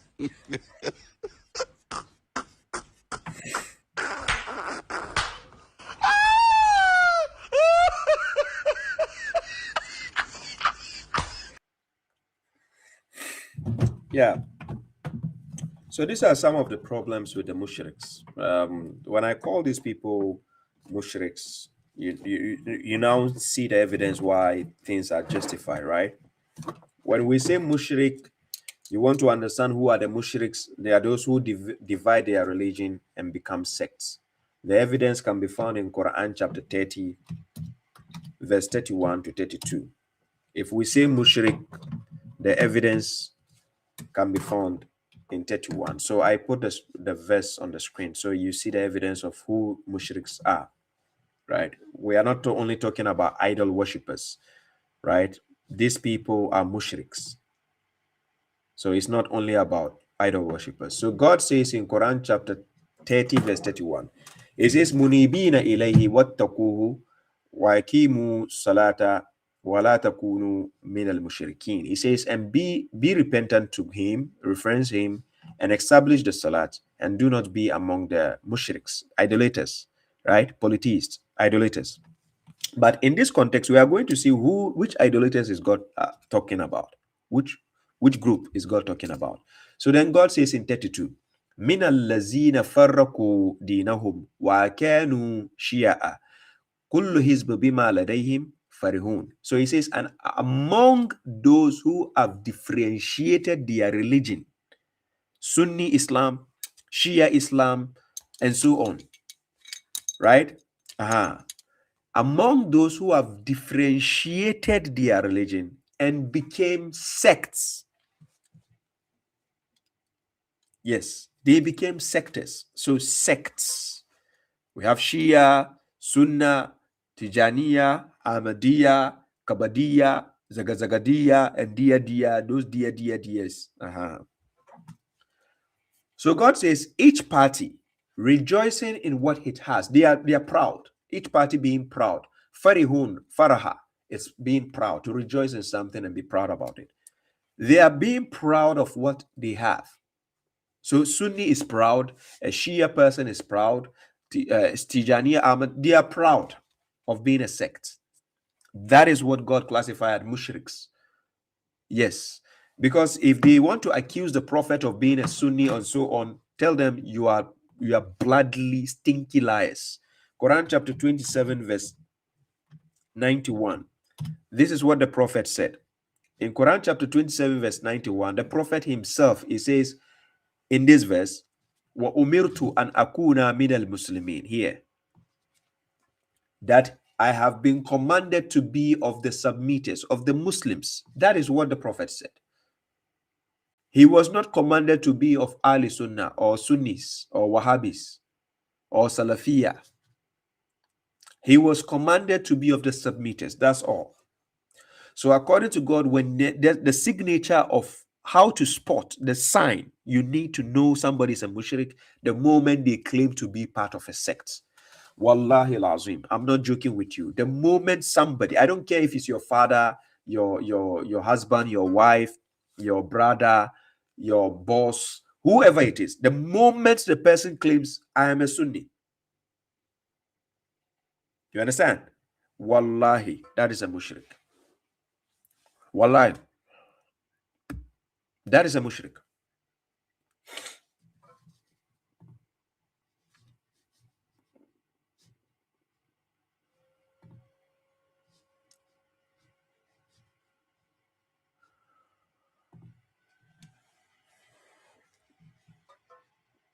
A question for Hadith rejectors from the... It says a question for Hadith rejectors. They call us Hadith rejectors, but they've rejected all over the 300,000 or 600,000. They only uphold about 5,000 or 6,000 of the Hadith. So Hadith reject, who is the Hadith rejector now? They reject Hadith. As a matter of fact, the Quran is the real Hadith. Ahsan al-Hadith. Quran chapter 39 verse 23. Quran is the best Hadith. I believe in Hadith. I follow Hadith. God says in Quran chapter 52 verse 34, فَلِيَاتُوا بِحَدِيثٍ مِثْلِهِ إِن كَانُوا صَادِقِينَ. Let them bring a hadith like the Quran if they should be truthful. We don't reject the Quran. We believe in the Quran. We uphold the Quran, and it's the best hadith. So we don't reject hadith. The last time we checked, you are rather the hadith rejectors. So out of their foolishness, if you tell them the Quran itself is a hadith, they start laughing. No, this guy doesn't know hadith. He thinks They don't even know because they don't study the Quran. The entirety of the scholars, they don't know the Quran. I'm not joking with you. They are just good at parroting. When we say parroting, repeating what is being read, but you don't know what is being said. Look, when I was growing up, I used to watch a lot of Indian movies. Indian movies, Bollywood. Oh my God. When we were kids, they were one of the best. Jani Kate, Jani Katu, Jani Kate, Jani. Look, I know how to sing some of the Indian, songs, but I don't understand. It is only when I grew up, I check, and I'm like, oh, this is what it means. But I know Nahi, I learned. Chalo, let's go. Chalo, that I learned all that. You understand? Chalo, yes.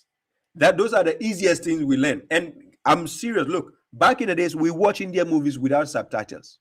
Wallahi lazim. For people based in Ghana, growing up in the 90s, you know what I'm saying. Wallahi, look, we watch without subtitles, but we can understand to some extent. You understand? But it gets to a point you don't know what they are saying because you can look. Sometimes you don't understand a person's language. You watch the person's facial expression, the body language. It gives you a clue. That is why our kids, they can learn our languages easy. Your kids, when you give birth to a child, you say things, you use hand signals, you use gestures, you use your head to give a signal. The kid is picking up. And that's why even animals, dogs, livestock can pick up on your language. Because when you follow it with an action, the person can remember that action and capture what you say along with that action. So me growing up, I used to sing Indian songs, right? But I don't understand. One thing I like about Indian movie, that the sound of the gun.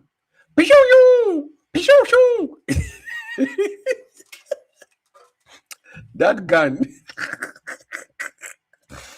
I don't know how they got the sound. What kind of gun is this? I don't know. The only Indian movie that gun sound like that. In Indian movie, you can punch somebody outside and he can roll into prison. Like they give a punch to somebody outside. Let's say the person is about 15 miles away from the house. They punch him from outside. Boom. Then he just roll and he's already in prison. Hey, Bollywood, there is God. Oh, hey, there's Bollywood. Oh my God. Oh, when I was look, you see the likes of Shah Rukh Khan, is it Amitabh Bachchan and so on? Yes, of course. Amitabh Bachchan used to be a favorite. The tall guy, Amitabh Bachchan, he used to be a favorite in so I think. When I grew up, the movie that I watched from then that I liked in my matured age was Kabhi Khushi Kabhie Gham. It's been my favorite, all-time favorite Indian Bollywood movie. It's not a fighting movie, but it's a family type of movie. I watched it. I think the first time I watched that movie, I cried. I watched it in Ghana. Whilst I was in Ghana, I cried when I watched that movie because there's subtitles and everything. I could understand the vibe that goes to the family issues, the love, the division. You can have the fatherly love, the motherly love. Only people who have experienced this can know what it feels like to be hated by your father or mother. It's a different feeling altogether, right? Sometimes you want to do things right, you want to please your parents, and you feel like you are not no good for them. It's never an easy feeling. Right? But anyways, let's not lose focus. I'm going back to the topic. So this guy says we are the Hadith rejectors. He failed on that we are not Hadith rejectors. We are garbage book rejectors. Yes, that one I'm proud to be tagged. We are the official garbage book rejectors. Yes. That no two ways about that. The official garbage book rejectors. Yes, we agree, but not Hadith rejectors. We actually uphold the Quran. The Quran is the best Hadith, right? And that is, how exactly do you prove anything which is mentioned in the Quran? Hadith rejectors. So look at the straw man argument he's going to bring on the table. It says, how do we actually prove anything that is mentioned in the Quran? So let's check. And I'm going to show you the fallacies he's going to commit. Take it upon themselves to ignore the sunnah of Rasulullah sallallahu alayhi. He says the sunnah of the Rasulullah throughout the Quran, you will never find where it's written sunnah to Rasul, sunnah to Nabi, or sunnah to Muhammad. It doesn't exist. Muhammad doesn't have his own sunnah. Muhammad doesn't have his own invented way of life. Muhammad, as a matter of fact, followed the millata Ibrahima. You see the irony here. So these people don't actually even study the Quran. They don't know that. This is why they are scared to face Baba Shuaib in a dialogue or debate. The best they can do is to send some clowns to type insults, and stand far away and throw stones. Baba Shuaib is there. My phone number is there. +358 466 803144. They will never call mushriks. They are scared. Because I'll make them famous. They don't want to be famous in a bad way. And ignore all contextual information associated with the compilation of the Quran and the life of the Prophet. Really? And the life of the Prophet, really? When he was a nobody. They didn't even pay attention to him. Prophet sallallahu alayhi. If you want to know he was a nobody at his time, go and check Quran chapter 43, verse 31 to 32. You will see what I'm saying. In Quran chapter 43, Surah Al-Zukhraf, verse 31, when the Quran was revealed to him, what did the prominent people say? They asked, why was the Quran not revealed to a great man between the two towns? Yes, because they didn't regard Prophet Muhammad as a great person. So the question now becomes, how do you prove what the Quran talks about? For example, in Surah Al-Rum, the Quran makes a prophecy, or rather Allah Azza wa Jal makes a prophecy about the fall of the Romans, that the Romans... You just need to read the context, dummy. These people are not good at reading context in the Quran. To them, context is what their garbage book says. That's all. Have been defeated, but that they will be victorious again, and then eventually the Muslims will be victorious again. Who exactly is Surah Al-Rum talking about? You are very dumb. The chapter itself is Surah Al-Rum. It talks about Gulibatu Rum. It's Rum. The name is there. It's just like the Quran says Muhammad. Then you say, who exactly is Muhammad? Muhammad is Muhammad. If Quran says Baba Shuaib is Baba Shuaib. You don't know Baba Shuaib, what is your business in that? Is it the Byzantines? Is it the Romans and the... The Byzantines are still the Romans, dummy. Bozu. Year 300? Is it East Rome? Is it West Rome? How do we know which context this is referring to if we do not have the Sunnah? Oh my God, you are very dumb. Okay, how if you have the Sunnah now? You have the Sunnah now. Who are Gog and Magog? Yajuj and Majuj, who are they? According to your Sunnah. Dummy. Alif Lam Mim, what does it mean? Do you know the meaning? You still don't know according to your Sunnah. Bozus. This is what you lack when you reject the history and when you reject the Sunnah of Rasul. Quran chapter 68, verse 36 to 38. God says, Ma lakum kayfa takumum, am lakum kitabun fihi tadrusun, inna lakum fihi lama takhayyarun. He says, how do you judge? Do you have a book wherein you study, in which you find whatever you prefer? This is a question to you, the mushriks.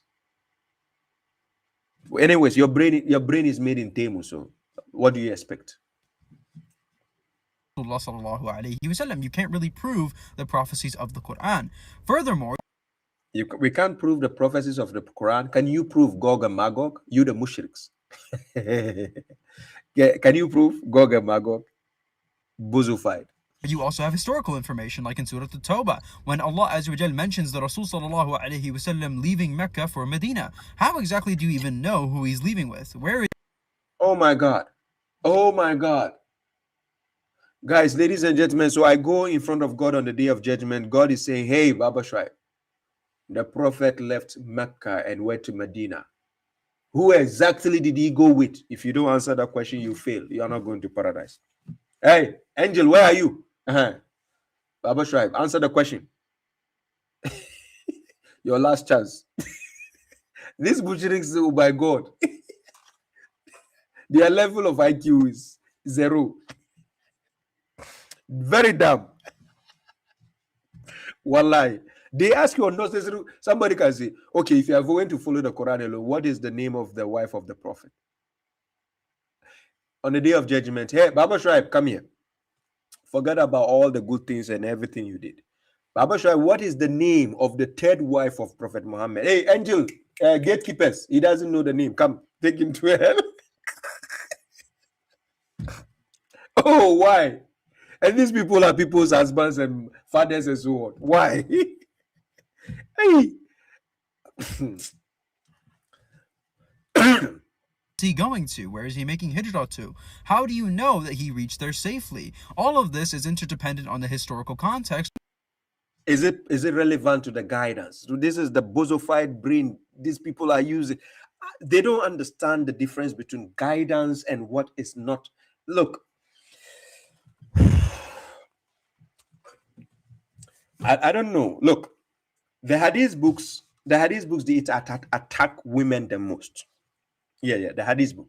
I think it's anti-feminist.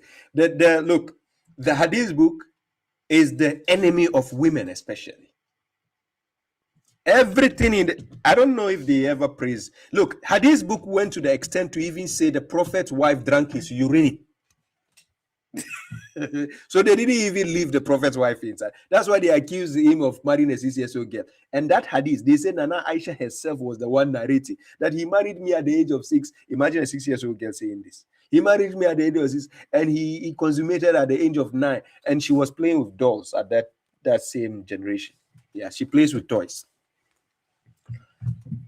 You understand? So hadith throughout insult women from beginning to end. I'm not joking with you. Hadith never values women. It degrades women. And that's why he goes to the extent to say, if a husband wants to sleep with a wife and she say no, the angels will curse her till the next morning and everything. And then they say the prophet will say, you are going to hell. He says, how do you say? They say women will be a lot in hell. Yes.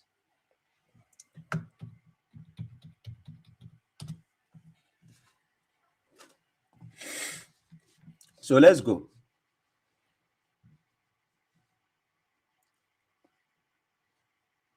Which you don't have access for. So when Surah Tawbah mentions that the Rasul sallallahu alaihi wasallam left with a companion, the crime of this situation is you really don't know who that companion is, do you? Why do I need? Oh my God! Oh. You see, the scholars of the Hadith. I'm sorry to say, when it comes to this issue, they are thinking they are questioning issues like the way a woman will question you, like the way a woman will say, if you're telling a woman a story, I'll just say, okay, I just came from the shop. I met one of my friends, and then we just chat for a bit, and I came home. Right now, the woman's psychology. I just met a friend. We just chat for a bit, and I came home. Now, the woman, you see that friend you mentioned. The woman cannot leave it blank, like the brain. She has to know that. She has to know that name, because if you don't want her to, don't mention that I just met a friend when I was coming back.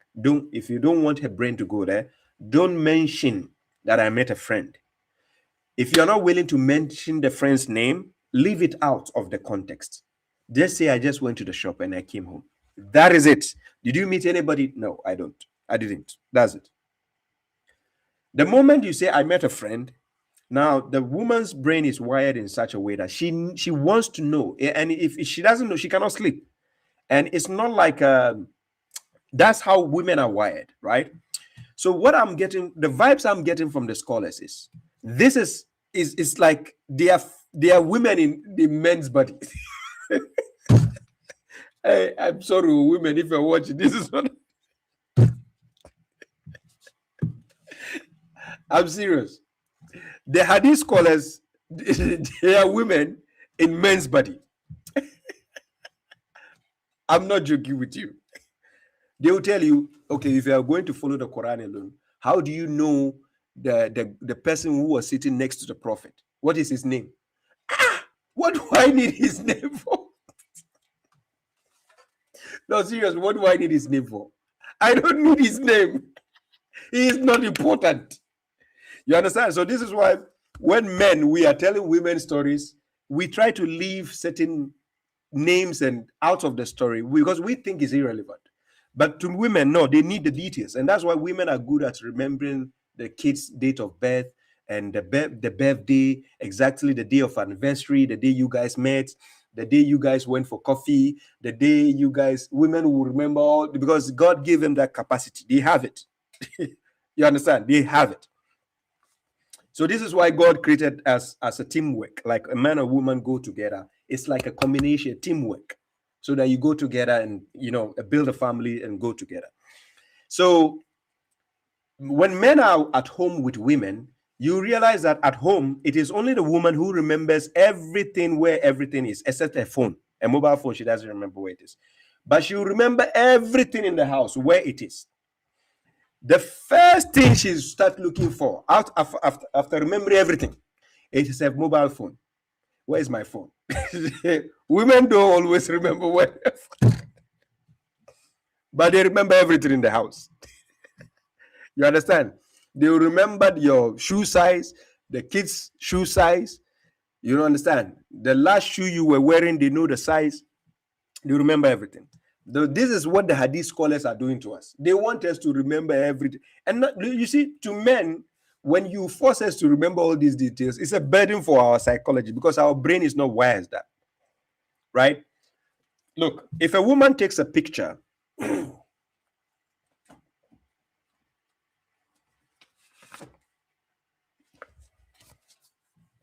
a woman can just take a picture like this. I give an example. You see this picture? Oh, it's too bright. But let's see. This picture. A woman can just take the picture like this and then show it to a man, right? And show you the man. And she will not point anything in the picture. And then she will just say, look at this picture. What do you see? Now, because of the way women are wired, they think what they see is what the man sees. No. Our psychology works differently, right? So women will be paying a different attention to the picture, whilst a man, when you tell him, look at this picture, what do you see? He is looking at something else. You get the point? So now, when a woman says, look at this picture, what do you see? The thing the man is going to mention is not what the woman is thinking. I understand. Women like to read beyond the picture. So they go for in-depth detail. This is the design. This is how God designed women. This is why I would love if there are communities where they will be teaching both men and women the psychology of each other, so that people will not go into unions or marriages thinking that they married a stupid person. Your partner is not stupid, right? But the point is, what is relevant to you in your thought is not what is relevant to your partner at that given time. It's a psychological thing. You need to understand how God built men and women to be. The design is different. It's not the same, right? So when you understand each person, other's psychology, you will find ease, right? You will not even bother about certain issue. You will not even argue. Seriously, this is why some couples can live 50 years together, 70 years, and they are married together. And you'll be asking, is he your husband? Yeah. How long have you been married? 40 years. You are like,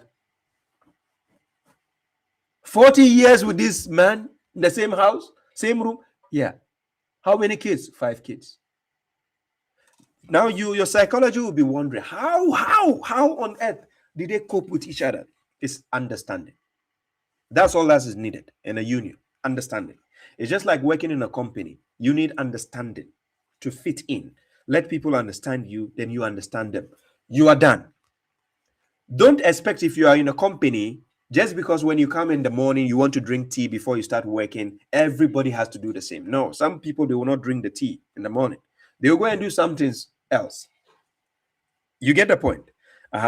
So what you need to understand is, these people, the sectarians, their psychology is to ask you irrelevant questions, which is not pertaining to the guidance. But to them, they want it to be relevant to you, regardless. So this is why when I was bringing the example of women, I was using this psychology because a lot of men watching me right now can understand why I'm using the psychology here, so that you best understand the scenario. The psychology here is the reason why some men will fight with some women is because men don't actually find certain details important, but the woman is very important to her. So you can be with a woman and she asks you, okay, do you still think you'll be in love with me after 10 years? Look at this question. Do you still think you'll be in love with me after 10 years? To the man, he's thinking, what kind of question is this? But yes or no is still a problem. Yes, whether you say yes, problem. Whether you say no, problem. If you avoid the question, problem. Because at that time, it's not her fault. At that time, her psychology, the brain, is looking for something to fill in the space. So you, the man, you have to go with her flow. Because that's why when you live with a partner for a long time, all you need to know is understanding. I keep telling people, stop about this romantic bullshit. Understand your partner. That is the end. That's all you need. With a man, with a woman, all you need is understanding. Forget about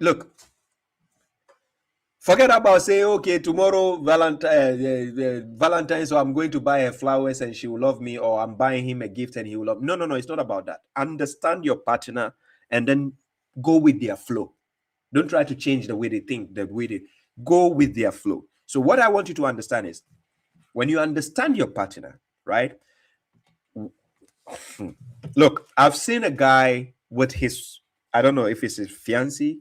They were at the cafeteria, and they were having a talk, right? They were conversing, right?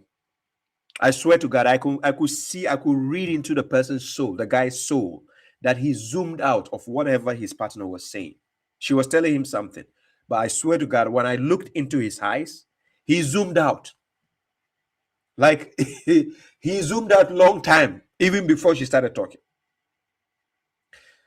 But she is more, energetic, and she kept talking, and then his mind was somewhere. You understand? Because at that given time, he's like, maybe he's want to go and watch football. Yes. Because the point is, at that given time, that is the time the woman feels like that is the time she has to tell you the story. But your brain is not ready for it. So now, putting that same example, you see the sectarian hadith used, they will be telling you something or asking you something at the time when it is not relevant. But they will tell you, and they want you to compromise on that. You understand? So this is why they will use a statement that try to, how will I say? Let's. He says, as soon as she blinked.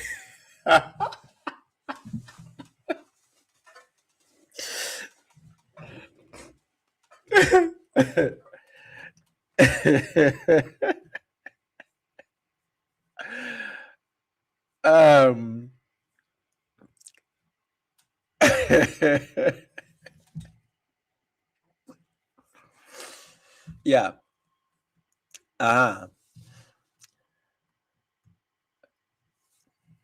Hey, Boma de Pedro, you say what? I look like what? Dr. Coca-Cola. Are you sure? I should be a Dr. Correctional Officer then. Anyways, so that the sectarians, they will be asking you irrelevant issues, topics. It's not relevant. If you guys, they want to follow, fine, follow it, no problem. Right? You see, what people don't understand is, if you know how to deal with your counterpart when you're having, a conversation, you know what to look for in the conversation. Don't go for things which are irrelevant in a conversation. Stick to the point. Stick to the main goal. Yeah. And an even worse crime, you don't really know who your prophet is, dude. When he said you don't really know who your prophet is, do you know what he's talking about? This is what he's talking about. Look. He's talking about the Sirat Nabawi that they have created. How the prophet was born, his father is Abdullah, his mother is Amina. That's all lie. The people who don't already know God, how come his father's name is Abdullah? Who named him Abdullah, servant of God? Hey! They said Muhammad was an orphan. So if his father's name is Abdullah, who gave the father that name, Abdullah, servant of God? Hey! Okay. So they will bring you all these stories, the narrative, and then they say the uncle is Muttalib, the grandfather is Abdul Muttalib, then they will say the uncle is Abu Talib. They formulated all these caricature stories to lie to you. I'm serious. I'm telling you for a fact. It's a lie. All these stories they are telling you is irrelevant. Yeah, they are irrelevant. And they are not true. So when these people call us Hadith rejectors, they don't actually know what they're saying. They don't even know what the reality is. So guys, let me put the invitation link. If you want to join as a guest, that is the link. I can spare 1 hour before I end the live stream. If you can join, ask your question. If you have any question, you can also put in the comment section. I will hopefully attend to your question.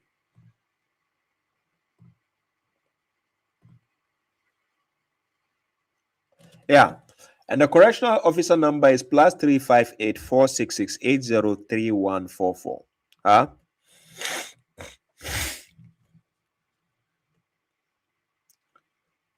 B2 logic says, how do you know it's a lie?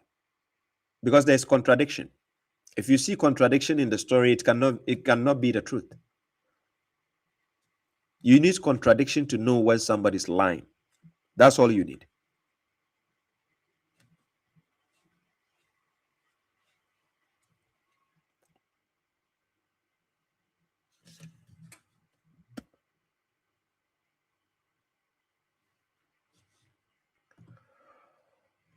So guys, you can call, let me see. What do I have? Oh, sorry.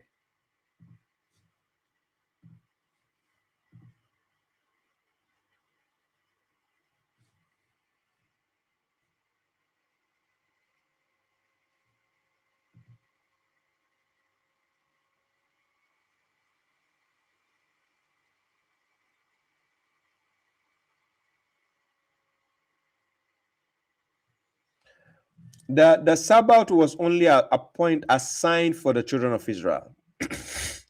Yeah, it was only assigned for the children of Israel. The Sabbath is not for everybody, right? So that is the difference on what you need to understand.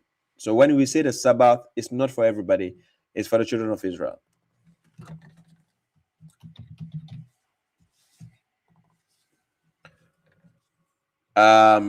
If you go Quran chapter 16 verse 124, chapter 16 verse 124, those are the ones the Sabbath day was assigned to. So it wasn't for everybody. Yes, Adnan Rashid was asking somebody, how do you stand? Yeah.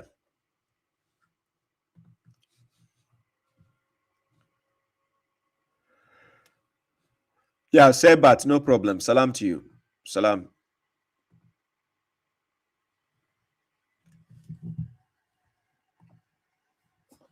Yeah, I have a video on this. Sunnah and Hikmah. I have a video already on this. If you go to my playlist, go to general issue. I have a video on that. But Hikmah, chapter 17, verse 39, in the summary, we read chapter 17, verse 22 to 39. You get Hikmah there. It's in the Quran.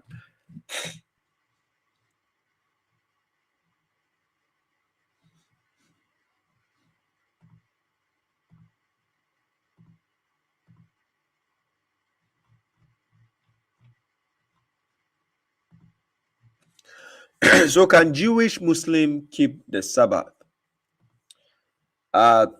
Jewish people, when somebody is a Jew, it's a religion, it's a cult, it's a creed. The children of Israel, that is the tribes, Asbat. So when we are talking about children of Israel, it's different thing altogether with saying Jew. A Jew is part of a creed. Children of Israel are the descendants of Israel, right? So when we are talking about Jews, and it doesn't necessitate that every person from children of Israel is a Jew. No.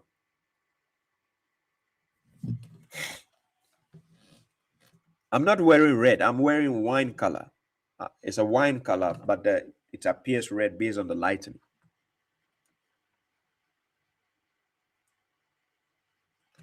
That's the color I'm wearing. It's a wine color, not red.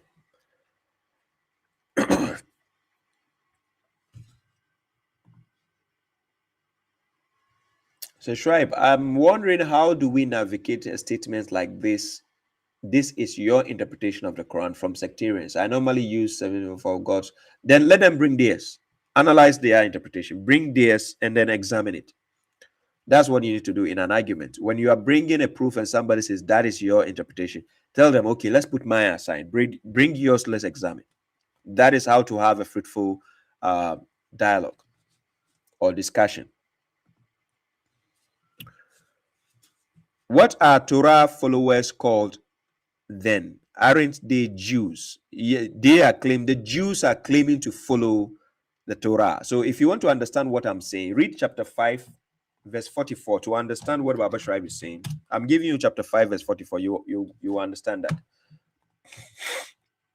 Because the prophets of God, none of them were Jewish. None of the prophets of God, according to the Quran, were Jewish. None. So I'm going to give you the evidence to that. In Quran chapter 5, verse 44, this is what God says. So God says, indeed, we sent down the what? We sent down the Torah, wherein is guidance and light. The prophets who submitted judged by it for those who were Jewish. You see here? So the prophets of God, they used the Torah to judge those who were Jewish. It doesn't say the prophets themselves are Jews, right? And so did the rabbis and the scholars by what they were entrusted of the book of God. And they were witnesses to it. So do not fear the people, but fear me, and do not trade my verses for a little price. And whoever does not judge by what God has revealed, then those are the disbelievers. Now, I want to show you why the prophets of God are not Jews. Right? So Quran chapter 2, verse 140. This is what God says. In Quran chapter 2, verse 140, God says this. Oh, sorry. God says, or are you saying that Abraham, Ishmael, Isaac, Jacob, and the grandsons, that is the children of Israel, they are grandsons, Asbat. If you want to know what I'm saying, go to chapter 7, verse 160. You see the evidence there. Asbat, were Jewish or Christians? This is what God is saying. We know Christianity is a religion. Judaism is also a creed. It's a religion, right? So people are getting it conflated, thinking that children of Israel are equivalent to Jews. No, it is out of the children of Israel. We have some Jews and some are Christians. They have religions, right? But initially they are Muslims. So this is what God says. Or are you saying that Abraham, Ishmael, Isaac, and Jacob and the grandsons were Jewish or Christians? Say, are you more knowing or is God? And who is more unjust than one who conceals a testimony with him from God? And God is not heedless of what you do. You get the point. So when you read Quran chapter 2, verse 134. Is it 134? Let me check if it's here. Yeah, verse 133, not 134. So this is what happened here. So God says, or were you witnesses when death appeared to Jacob, when he said to his sons, what will you worship after me? They said, we will worship your deity and the deity of your fathers, Abraham, Ishmael, and Isaac, the one God, for we are submitters to him. Do you see the point? Here. For we are submitters to him. We are Muslims to him. So the children of Israel were never Jews, were never Christians. It is some of them who actually became Jews and Christians. But entirely, when we say children of Israel and you say they are Jews, that's a contradiction, right? Thank you very much, genius. I appreciate the support. God bless you. So this is what people need to understand when it comes to the matters of children of Israel. Yes, the 12 tribes still exist. They still exist. They've spread throughout the earth, but they still exist here.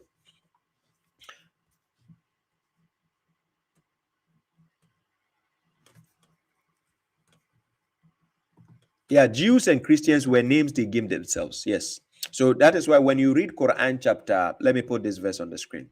When you read Quran chapter 2, verse 111, this is the claim of the Jews and the Christians. Let me share the screen. I want to show you something. Quran chapter 2, verse 111.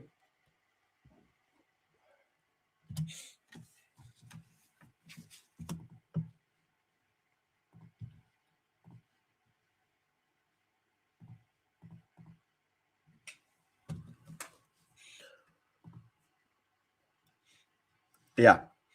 Chapter 2, verse 111. This is what they say. And they say, none will enter the garden except the one who is a Jew or a Christian. These are their desires. Say, bring your proof if you are truthful. Right? This is their claim, saying that none will go to paradise except one who is a Christian or a Jew. Right? But that is not Now, this is one interesting part of this verse I want people to pay attention. Concerning the Qibla issue, the word wajhu, turning your face. It's not a literal thing. It's your aim. So when you read the Quran chapter 2, verse 112, God says, indeed, whoever submits his aim. Some people will literally say face, but we are talking about your aim, your purpose, your attention to God. While being benevolent, then he will have his reward at his Lord, and there will be no fear upon them, nor will they grieve. So when God says turn your faces, intentionally is actually telling you to turn your aim towards the house, right? When we say turn your aim towards the house, it's a different purpose altogether, meaning that's your destination. That is where you have to come to. And I had a breakdown on that in several videos of mine. Yeah, thank you very much, Mohammed Lawal. Thank you. Good night. Have a blessed night, right? We have a guest caller, so let me bring the guests on.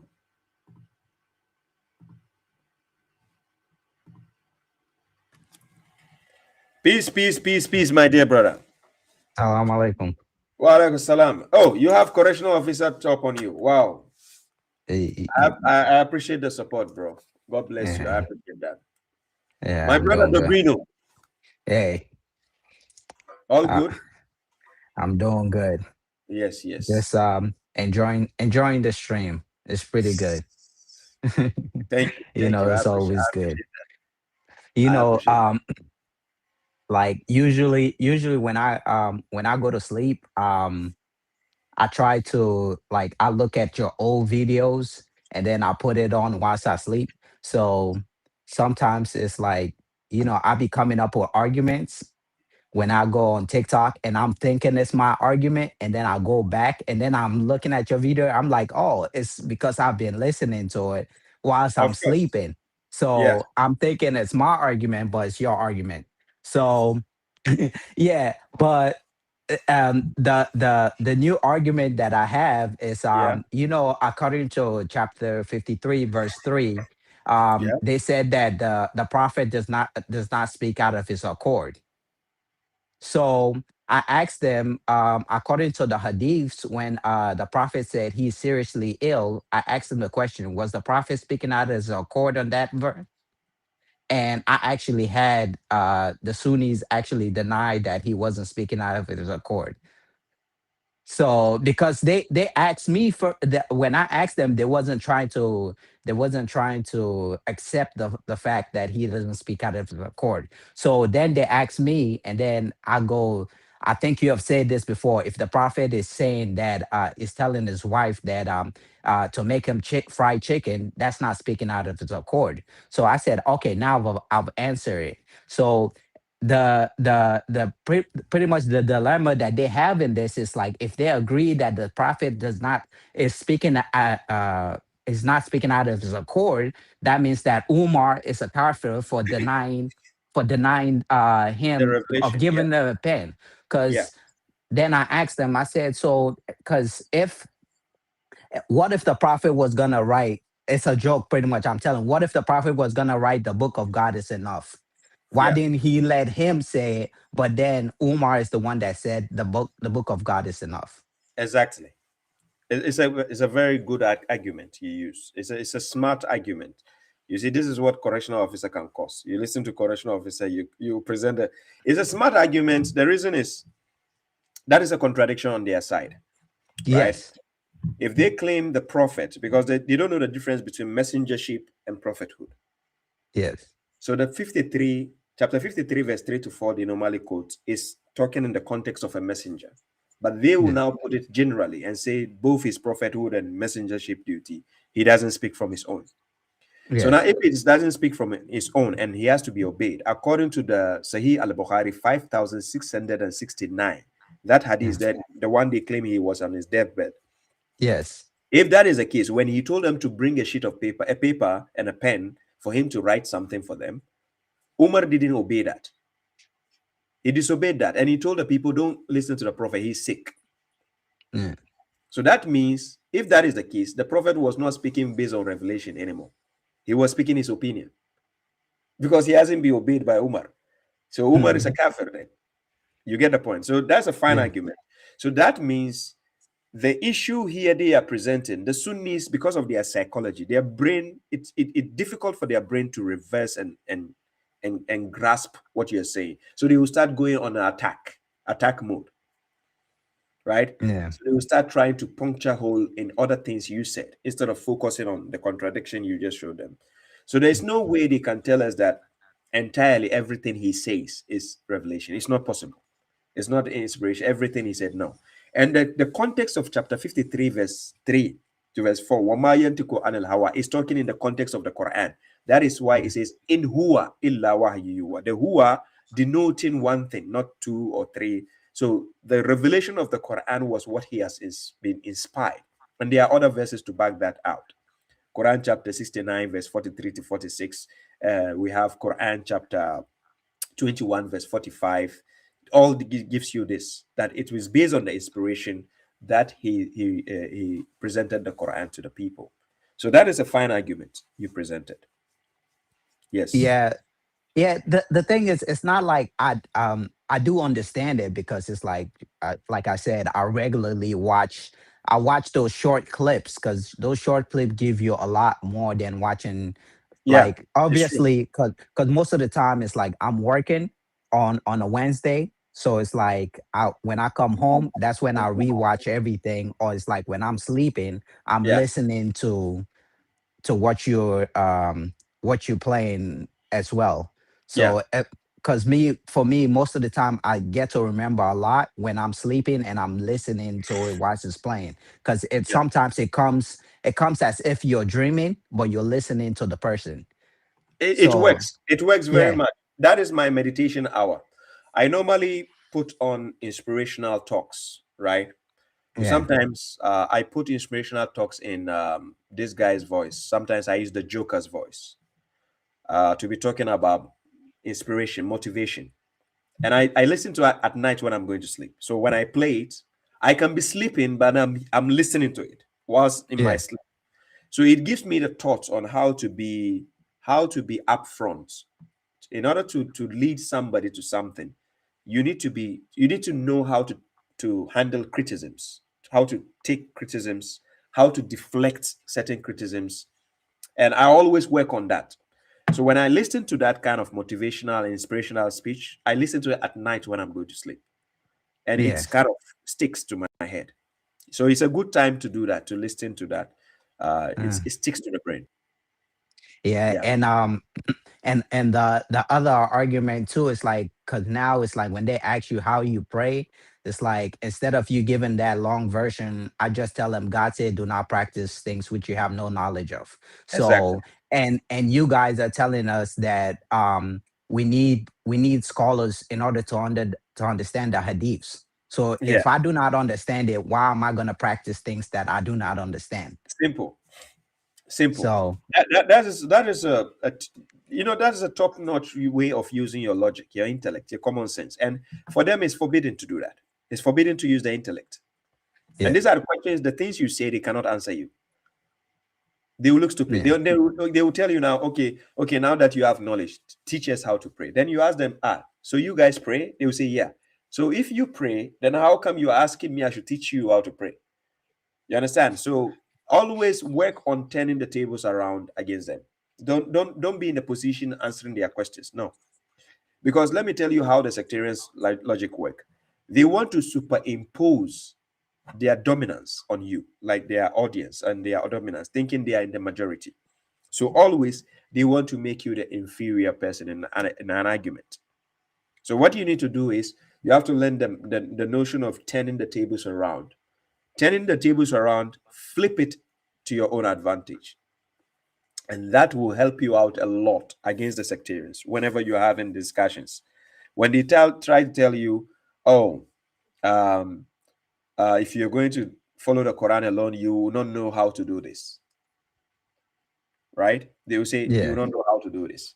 Then you tell them, okay, if you say we will not know how to do this, even though I do that, if it's in the Quran, I already do it. But you say, I don't know. Then they will say, okay, explain. They say, no, wait, I'm not explaining yet. You guys are in the dominant position, right? Explain yours first. You see how to pass on the argument. You tell them, explain yours first. Now, in order for you to be on an explanation end, look, logic tells us that if I come to you right now and I want to talk to you for the first time, instead of asking you what is your name, I need to introduce myself. That's how logic works. I need to say, hey, my name is Baba Shuaib, and you are, then it follows up. These people want to be in a position that they are interrogating you, you be the one answering them. So you have to always turn the tables around. When they bring out a silly argument, you turn it around. You say, okay, let's start with you first. Give the evidence to this. They don't have it. But yeah. But to me, the way how I see it, no matter how much question you ask them, they always have the next question for you. So that's how they are. You will never satisfy them. So it's always question after question. And sometimes you could be answering one question and they're asking you another question. Thank you. They do that normally in a group.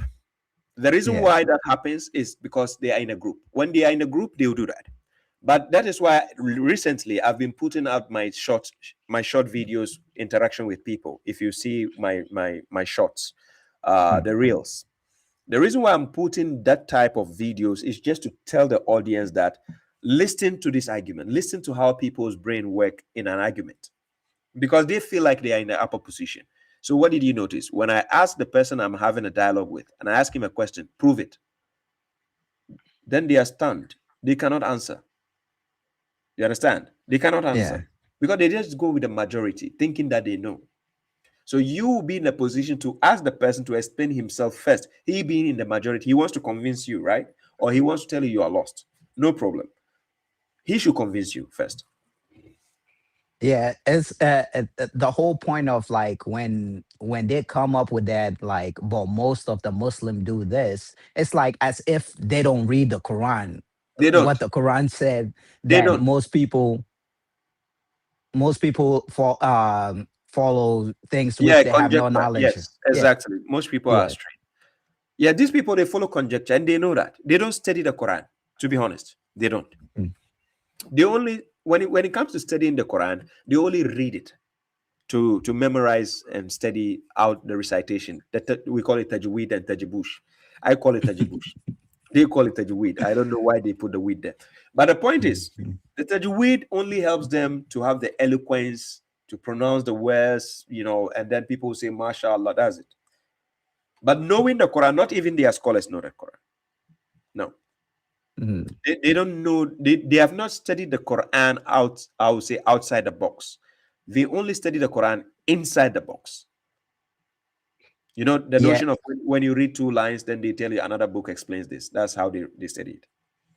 Yeah. The thing too is like how you know that they haven't studied the book. It's like when you find out people who have gone to madrasa to go study the book, you will see they will actually explain it to you, that they tell you to just read the Quran. Don't try to understand what it is. But they will tell you you need to understand the hadiths. They will really translate the hadiths, but they won't translate the Quran. Why do you think they're doing that? Mental slavery. We call it mental slavery. In order for me to know who I'm controlling, I need to program their logic and their mind in a certain proportion. That's why academically we go to school, you go to elementary level, you go to the tertiary level, and so on, so that people will know, or the people who put you in charge to that level will know how they can control you, right? To the level they can control you, right? So now, this is how it works. They gave people a uniform way of practicing the man-made religion. So if you are a Sunni, when you go somewhere, automatically a Sunni would know you are a Sunni. Yes. You see how it works? When you are a Shiite, you belong to the Shia, you go to the Shia congregation, automatically they can know you are one of them. So they did that so that they can assign allocation to their own people. They can know who they are controlling.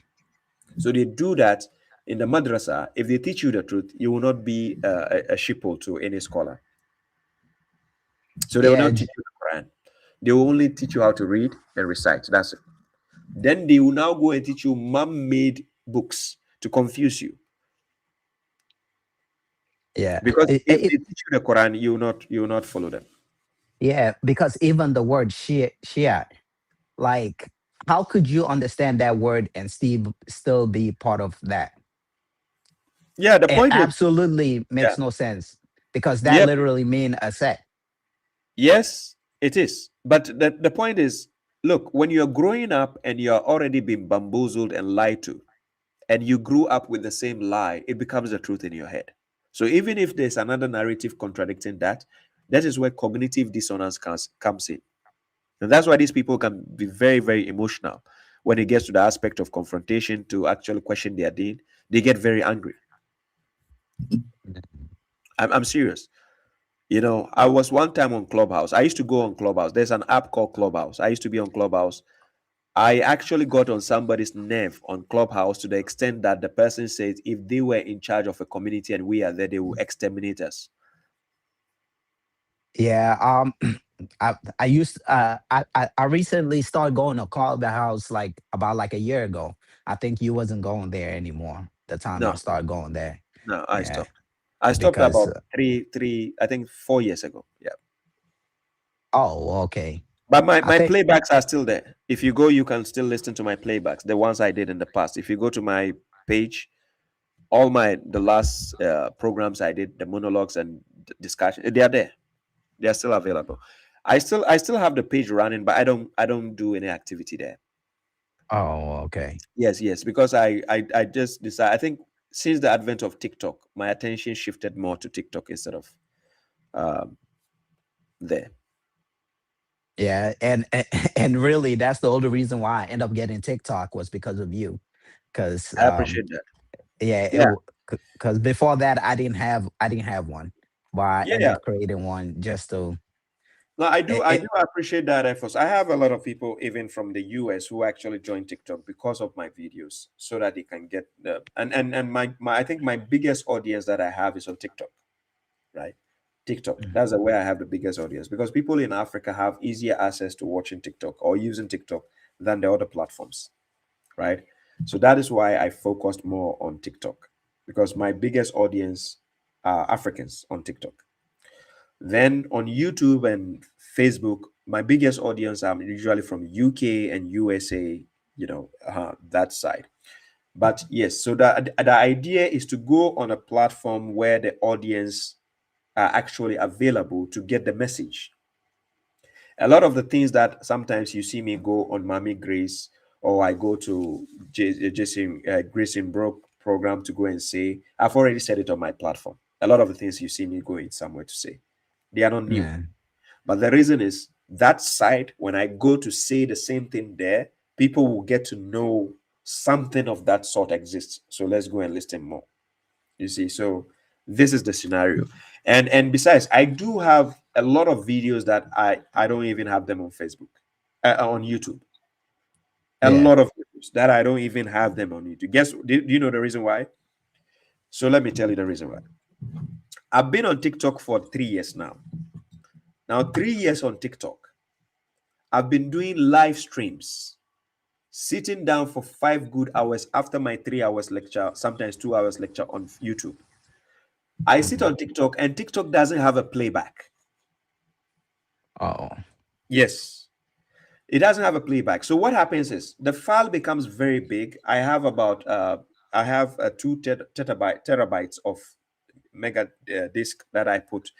So sometimes I go through my previous videos, my recorded videos, and I go to check and I'm like, oh my God, I wish I have this video on YouTube. But the point is, I need to now find time, sit down, edit the video. Imagine 5 hours video. You have to go through it and edit Yeah. it, take the gem out and put it there. It's a difficult process, right? Very, very difficult. So I try my best. Sometimes when I play back and I'm doing something with my kids and I play back my video and I'm listening, my daughter is laughing at me. She said, Baba, you are listening to yourself. And I'm like, I'm not listening to myself. I'm listening to the things I said so that I can take the important part and give it to the people out there. Because that is why I encourage people to get TikTok. Because when I go there, those you people will be missing a lot of things if you are not there. Because then I might not have the time within the space of 2-3 months to put it on YouTube. Yeah. And even if I have to put it on YouTube, I cannot just put 5 hours there. No, I can't. Yeah, I kind of understand of like, you know, how sometimes, because let's say sometimes if I have a conversation, because sometimes I go with the Christians and stuff like that against them. And then when I have like because, you know, as soon as they start asking you a question, they don't want the way how you're supposed to go.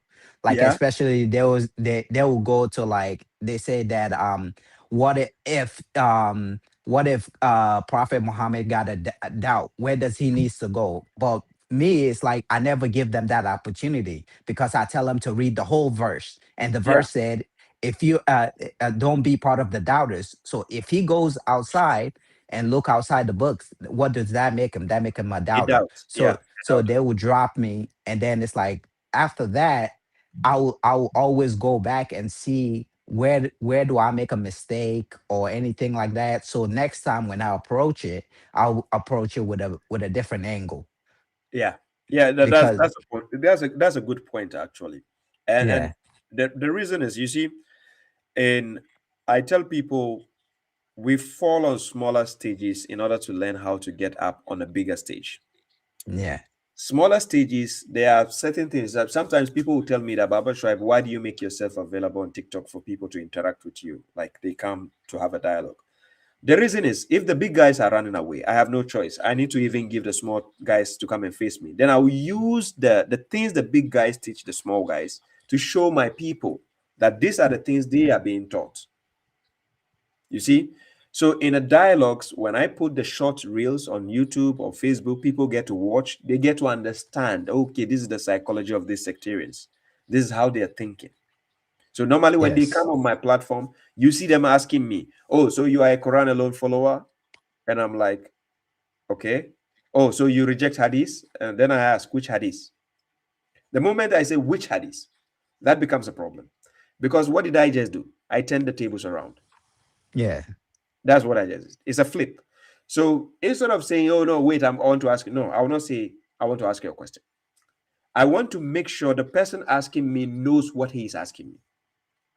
Sometimes they can say, oh, according to the Quran, it says, Atiullah wa Atiur Rasul. Then he stops there. Then I say, which verse is that? Then he's like, oh, you know better than me. Okay, so the question is, if I know better than you, why are you arguing with me? Are you getting the point? So they yeah, talk, but they don't listen to themselves. This is how the sectarians have been built, because they have been built on the illusion that they are on the truth. If you are on the truth path, you have to always verify that you are standing well. I'm serious.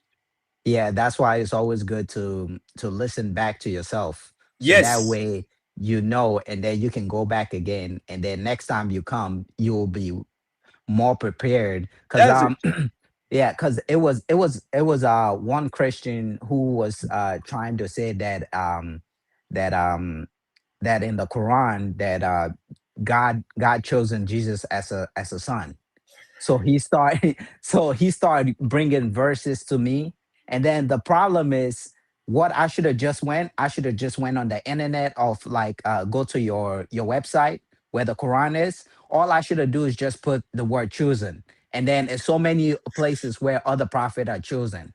So he was just trying to, but at that point during that time, I just got up, and then I was tired, so I was just trying to, Yeah, and normally, let me tell you, when you are let put me in the just tight get, corner. yeah, Okay, so fine. yeah, Yeah. yeah, let me just get, and after I finished that conversation, and guess what chapter got in my mind when God said, "Do not approach the prayer while intoxicated," Yeah, because I chapter was 4. up, and then I wasn't thinking and everything. So he actually dominated me in that conversation. But after studying that, and I hope I can meet that person again, Yeah. and it's gonna be a different. Yes, but see, when you get yourself in that kind of position, Yeah, always it's good to tell the person, I need to verify something and come back. Don't be in a position that you're squeezed up thinking that, oh, I'm losing. No, always give the room to tell the person that, oh, I need to verify something, but I'll get back to you. So you can exchange contacts or you exchange usernames, because what you are trying to build is you are trying to establish the truth by presenting the truth to the people, right? So now putting the truth to the people, you don't want to be out there talking about God with your whims and desires. So there are certain things, if you don't know, you just say, okay, I don't know for now, or I need to verify and come back. That's it. The yes, person will not, the person cannot laugh at you, because even their own Hadith book itself says that to say you don't know something is part of knowledge. yeah, and that's literally because at that time I wasn't thinking. Well, the verse that I gave him, I said, God said, "Do not practice things which you have no knowledge of." So Yeah. I told him, I was like, all these things you're talking about, like, it's something that I wasn't really thinking at that moment. So I was telling him, I was like, I will get back to you, and then I can answer your question next time I see you. Yeah, of course, you do that. Perfect. And again, look, the psychology of how it works. I know very well that when I'm dealing with a counterpart, I don't need to be emotional, right? But it gets to a point. Sometimes the person gets on my nerve. So what I do is I'll be like, when you see me squeezing my face and squeezing my hands, like that means the person has gotten here to my neck. Yeah. So I try to suppress it, like I'm suppressing it. Then I'm like, answer the question. So when I say answer the question, it means I've repeated myself about 5 times to the person. So now it's no more like I'm talking to a human being anymore. Because, look, it's a simple, sometimes conversation is the epitome of everything. If you can talk to a person and it flows, this is why sometimes we try to trim down certain type of friends you have. It's due to the conversation. When you're having a conversation with people and they are avoiding answering yes or no, it makes conversation difficult. You see, it makes it difficult. Yeah. If you don't know, say, I don't know. If you know, yeah, I know, then you say, but if you are asked, if I ask you, I said, Robino, I'm wearing a shirt. Is it black or blue? Then you say, but the prophet said, and I'll say, Robino, I'm asked, is it black or blue? Then you say, but the prophet took. That is not what you are being asked. What you are being asked is this shirt, is it black or blue? So in order to get the person's attention to focus on what I'm asking here, the person leaves what you are asking and he wants to ask you something else. So now you tell me, the person is first of all asking you a question. If I'm asking a person a question and he's not willing to answer, but he wants to ask me a question so that I will answer, who is in charge? Basically, he have taken charge of over you, and now he's the questioner, not Thank the you. answer. Yeah. Thank you. So which means my question is irrelevant to him. So when I put them in the tight spot, do you know what they normally say on TikTok when they come? They say, no, you shouldn't ask me a question. I should be asking you questions. Yes, that's what they tell me. They say, no, correction officer, you shouldn't ask me the question. I'm not going to answer any question. I should. Then they will say they should be the ones asking me questions. Then I say, well, that is not fair. How can you should ask them, is that part of your sunnah? And ask them if it's if they can provide that from their sunnah. It said that they only the ones should be asking questions. Yeah, you understand. So how can you just be, because the moment you say you are the only one asking, you become a judge or a police officer over me. Yeah. We're having a conversation. So if you ask me a question and I answered, then I'm asking you the next question. You have to answer mine too, but you have to brush off my question, because they are so arrogant to let the people know that they don't know. You understand? Sectarians are number one people to always go against their own books. Sectarians, they are very, very good at it. They even throw their scholars under the bus when it gets to the point. Yes. If you tell them your scholar said this, your scholar said, they say, no, I don't believe in that scholar. I agree with this one. I don't agree with. So that's why they do cherry picking. I call them cherry pickers. So guys, ladies and gentlemen, now their official name for the hadith use is cherry pickers. Cherry picking. They are cherry pickers. They like to cherry pick. You bring them even an hadith where it says sahih, authentic. They'll tell you, no, I don't believe in this one. I reject this one. Even though it says sahih 100%, but they tell you, no, this hadith, I've never seen it, so I don't believe. It is only when they have never seen it they reject it. You see, so many a times, I once quoted a hadith, Sahih Muslim 3004, where the Prophet said, don't write anything from me except the Quran. When I quoted the hadith to the person said, but you don't believe in the hadith, why are you quoting the hadith? And I'm like, where does it say that if I don't believe in something, I cannot quote it? Where does it say that? He said, no, but you don't believe in it. And I said, okay, do you believe in the entirety of the Bible? He said, no. And I said, but do you quote it to the Christians? So then he said that's different. What is different about it? What is different here? I don't need to believe in something to quote it. I'm quoting it to the counterpart. The person I'm dealing with believes in it. So I have to quote his book to show him what his book says. That's how to have an argument. Yeah. But they don't see this. So that's why I'm using my videos. I want people to actually help teach people how to do dialogues, how to have discussions, how to avoid irrelevant questions. Yes, they need to be. Look, if somebody's asking you, how do you pray? Just ask this question. Was the Prophet ever asked this question in the Quran? Yeah, and, it's like those are questions that that pretty much you have I've asked all of those things. So now what I do, I just go to the verse where it said, God said, do not practice things which you have no knowledge. So I just said, I don't have knowledge of prayer. So let's move on to the next question. Simple. Of course, if you say let's move on to the next question, you are still giving them the edge to be in control. Yeah. What you need to do is you have to flip the game. After saying that, then you flip the cards. Okay.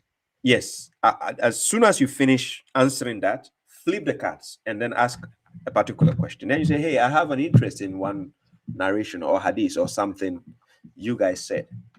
You say whoever rejects the hadith is a kafir. Is it one hadith or all the hadiths? You know what is even better? After saying, do not practice which you have no knowledge, then I'll flip it and I'll ask them, so where did you get this knowledge of prayer? Can you show me? Yes. That will probably be a better way of going back at that. They will say it's in the hadith, right? Let me tell you so how. I'll tell them to show me. Yes. They have a bailout. Showing you is not a problem. Some of them can show some chunk of verses and then they will just say, okay, that's it. There's a way the question has to be precise. Okay. When you're asking the question, you say, show me where the Prophet taught you how to pray from beginning to end. From beginning to end. In one hadith, where he showed you how to pray from beginning to end. That's the hadith they don't have.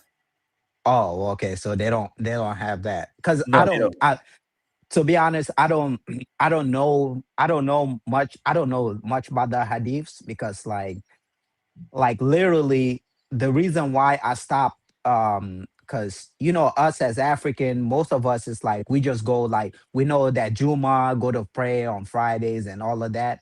And then it's really when a Christian came up to me and said that, did you know that your prophet married a 6-year-old? And then I was stuck during that time. And then that's when I start going and start doing my research and stuff like that.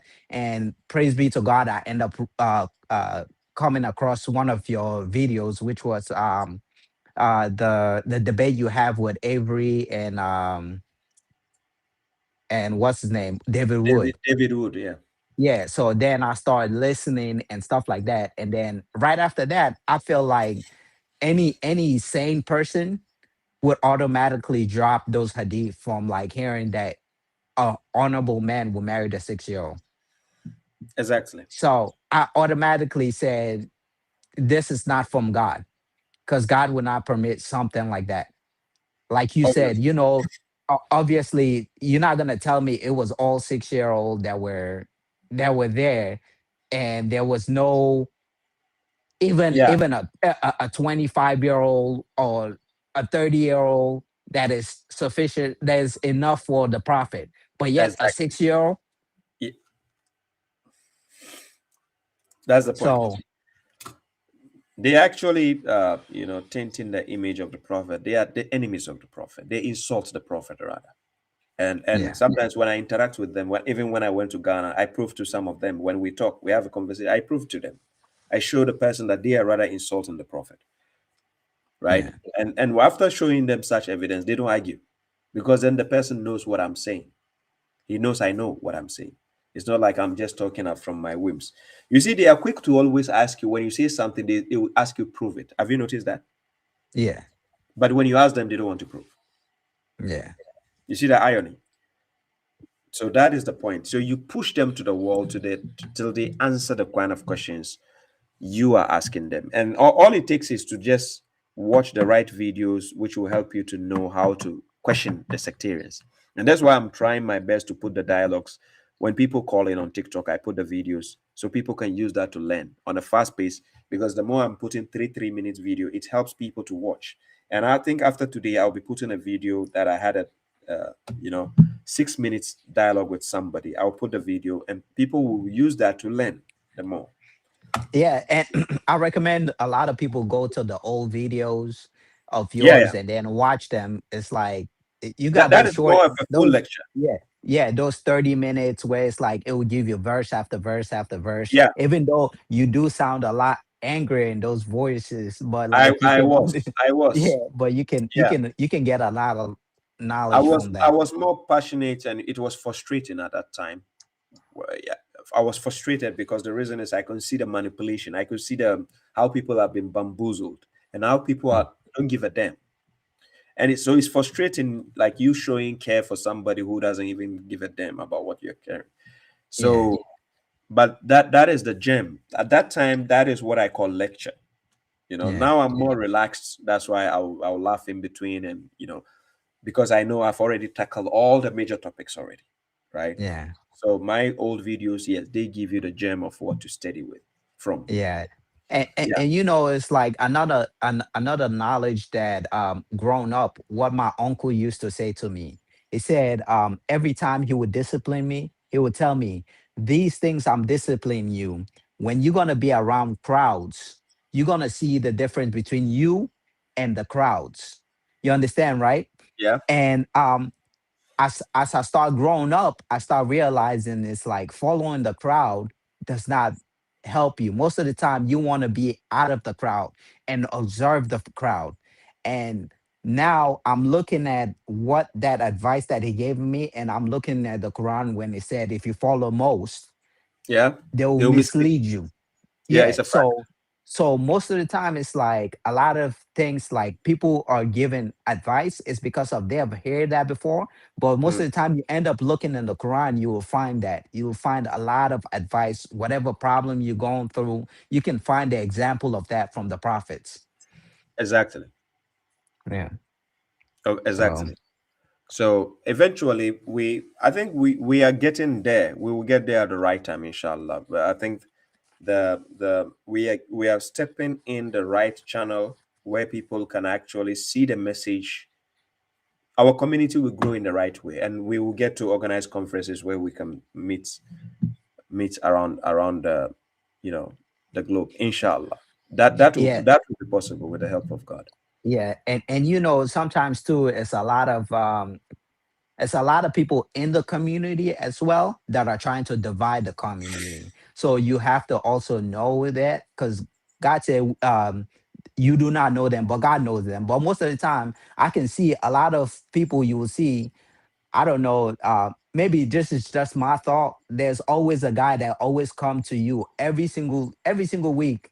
I see him. He be like, Baba Shuaib, and then he asks you question about the Quran all the time. I'm like, how every single week you come every single day, you don't go learn, and you just come and ask question all the time. And Or to I me, think those are some I people. think you know what I'm talking about. Yeah, yeah, So it's like I know to the me, kind of it people. bothers me. Yeah, the reason is, we are all different type of people, right? Yeah. Something which might be a bother for you, for somebody, is not a bother. And I've asked God to give me that psychological understanding of tolerating people, and the reason is, I know some people, what the things they come to say to me or they ask can be, annoying for other people. But Yeah. sometimes, me being in that position to teach, I need to have that patience to help the person understand the psychology that goes behind it. Asking me a public question within the public, asking me a Yeah. question like this is never a problem for me. What is a problem for me? If that same person will repeat that same question in a private message, I'll get offended. Yeah. Because Oh, then okay. it means, yes, it means in the public, when I taught him in order to write it down, he didn't. He just, you understand. So I take the advantage, because I know in the audience, may it be some new people are listening in the audience. So that is why sometimes I will just answer, because I feel like I'm not answering the person directly, but I'm indirectly answering the audience who are behind watching. So sometimes I'll have people send me a private message, a question. By the time I go to read the question, then the person will say, "Thank you. I watched your video. I got the answer." But I Okay. didn't. Yes, I didn't know they asked me that question, right? So that is the point, because there are a lot of questions somebody wants to ask a question. There are thousands of people who are already thinking about the same question. Yeah. Like recently, I got messages concerning Ramadan in my inbox. I already have the videos. I have a live stream. I have streams that I did about Ramadan, the calendar, the everything is there. Now, coming to the point where you talk about a division, where people are in between, they want to cause division. Look, Baba Shuaib, I've always been an advocate of having a dialogue or debates. Yeah. When you have an insider, somebody trying to divide the community, don't waste your time. Just tell them, "Hey, man, I would love to see you debate Baba Shuaib. I would love to, yeah, I would love to see you." I swear they don't have the balls. Yeah, of course, but I know that because I can see from your style of debating, it's like it's very technical that you hit them directly with a point that they can't answer it. And when you have those type of people, it's like what they're really doing. It's like they have other people that are coming and asking you question all the time, because like then eventually they can, if they see you make a mistake, then they can jot that down so I can come and ask you that. So I think sometimes it's probably good to act like you do not know, because I think then the sheikh are actually gonna actually coming out and debating you. No, but eventually you're right. But this is why the sheikhs are scared of me, right? Yeah. Because they go through. Look, I used to have this guy, Ferry Response. He used to be on my Yeah. channel regularly. He's watching my videos regularly. Yeah. So when I Yeah. had a discussion with him on Clubhouse, we had a one-on-one conversation, and he told me he's been watching me. He's been Yeah. watching my arguments. So sometimes they are scared to confront you with that argument publicly, because they know you have mastered that, Yeah. right? They are now scouting to see where you don't have a stand. And that is why when I finish my lecture, I need to listen to myself again, Yeah. so that I cover my tracks. The reason why I'm not covering my tracks in a devious way to mislead people. No. Covering my tracks meaning I need to make sure this thing I said, somebody will come for my neck for it. So I get prepared, right? I get prepared. So I'm already waiting for the person who is coming for that. And they know I'm prepared. So when they watch my stream again, they know, oh, this guy has the answer for it. So I'm not going to him for that. This is what he Yeah. did.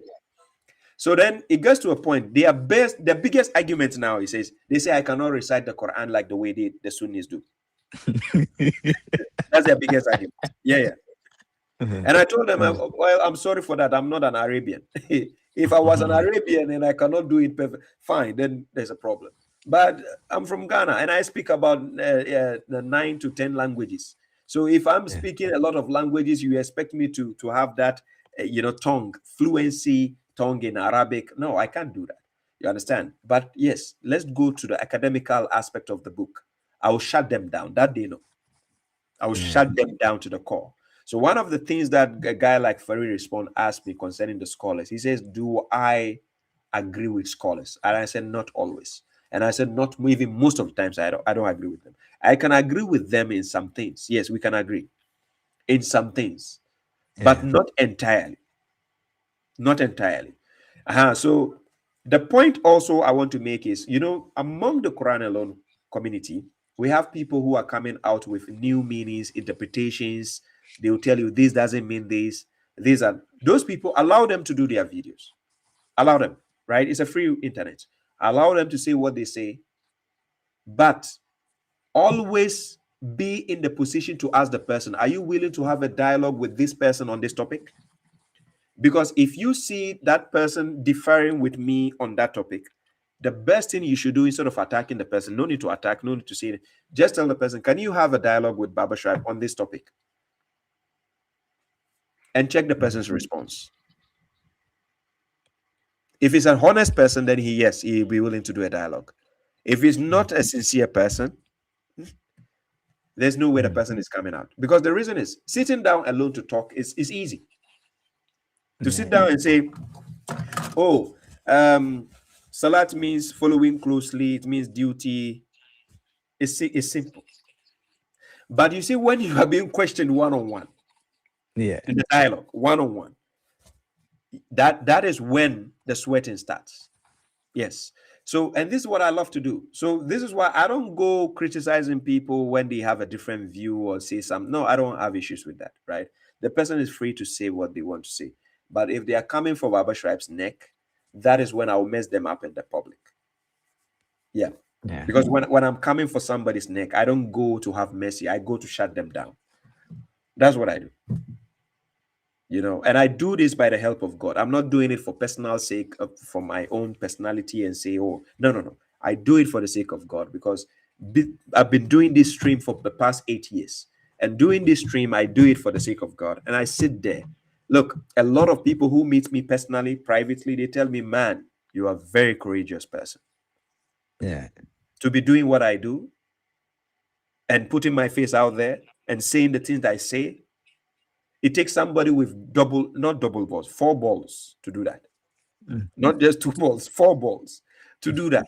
Because sometimes I sit down, I watch my own videos and I'm like, damn, this guy has a lot of courage. But if not with God, how can I do that? I can't.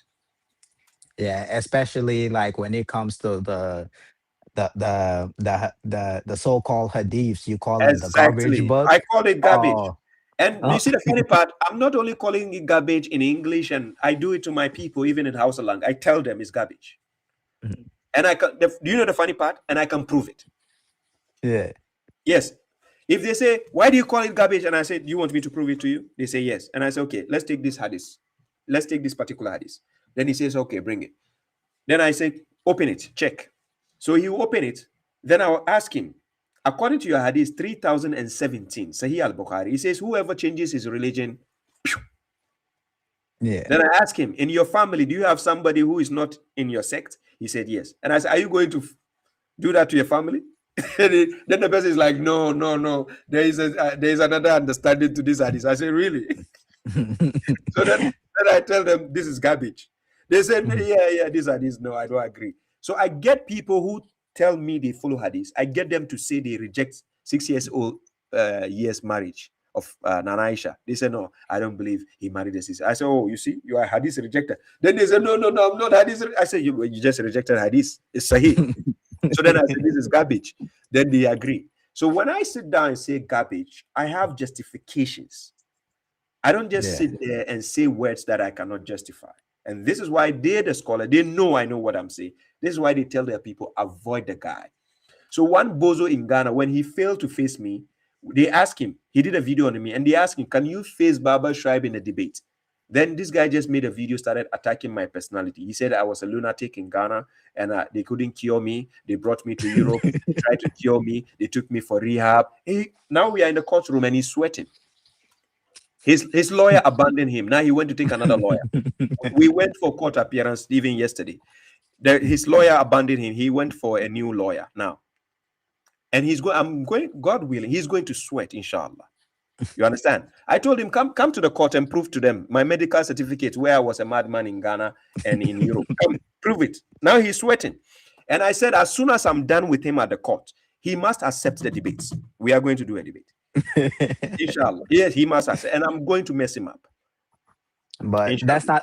that's not the first time they're calling somebody a madman. Yeah, the thing is, you know, sometimes when they speak, that's how you know they don't know the Quran. Exactly.